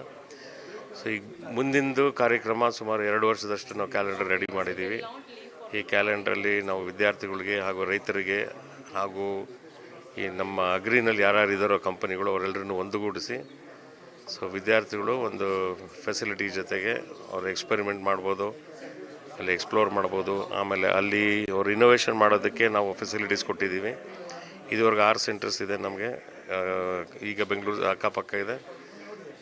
ಭಾಳ ಬೇಗದಲ್ಲಿ ಕರ್ನಾಟಕದ ಪೂರ್ತಿ ಬರ್ತಿದ್ದೀವಿ. ಬೇರೆ ಕಾಲೇಜಸ್ನೂ ನಾವು ತೊಗೊಳ್ತಾ ಇದ್ದೀವಿ. ಓಕೆ, ಇನ್ನು ಹೊಸ ಥರದ ಕಾರ್ಯಕ್ರಮಗಳು ನಡೀತಾ ಇರುತ್ತೆ. ಓಕೆ, ಒಂದು ನಿಮಿಷ ಗೀತಾ ಅವ್ರು ನೀವು. ಹಾಗೆಯೇ ದಕ್ಷಿಣ ಕನ್ನಡ ಜಿಲ್ಲೆನ ಕವರ್ ಮಾಡೋದಕ್ಕೆ ನಾವು ಸುದ್ದಿ ಬಿಡುಗಡೆ ಟೀಮ್ ಮುಖಾಂತರ ಮಾಹಿತಿನ ನಾವು ತಿಳಿಸ್ತಾ ಇರ್ತೀವಿ ಅವರಿಗೆ, ರೈತರಿಗೆ ಮತ್ತು ವಿದ್ಯಾರ್ಥಿಗಳಿಗೆ ಆ್ಯಂಡ್ ಅಕಾಡೆಮಿಕ್ ಇನ್ಸ್ಟಿಟ್ಯೂಷನ್ಸ್ ಯಾರಿರ್ತಾರೆ. ಸೊ ಅಂಥವರು ಅಗ್ರಿ-ಟೆಕ್ ಕ್ಲಬ್ನ ಜಾಯ್ನ್ ಆಗ್ಬೋದು. ಇಟ್ ಈಸ್ ಫ್ಯೂಚರ್ ಆಫ್ ಅಗ್ರಿಗೆ ಅಂತ students is main student centric program ಇದು. ಆ್ಯಂಡ್ ಅಗ್ರಿ ಇಂಡಸ್ಟ್ರಿ ಎಕ್ಸ್ಪರ್ಟ್ಸ್ ಇದರಲ್ಲಿ ಜಾಯ್ನ್ ಆಗ್ತಿದ್ದಾರೆ. Thank you.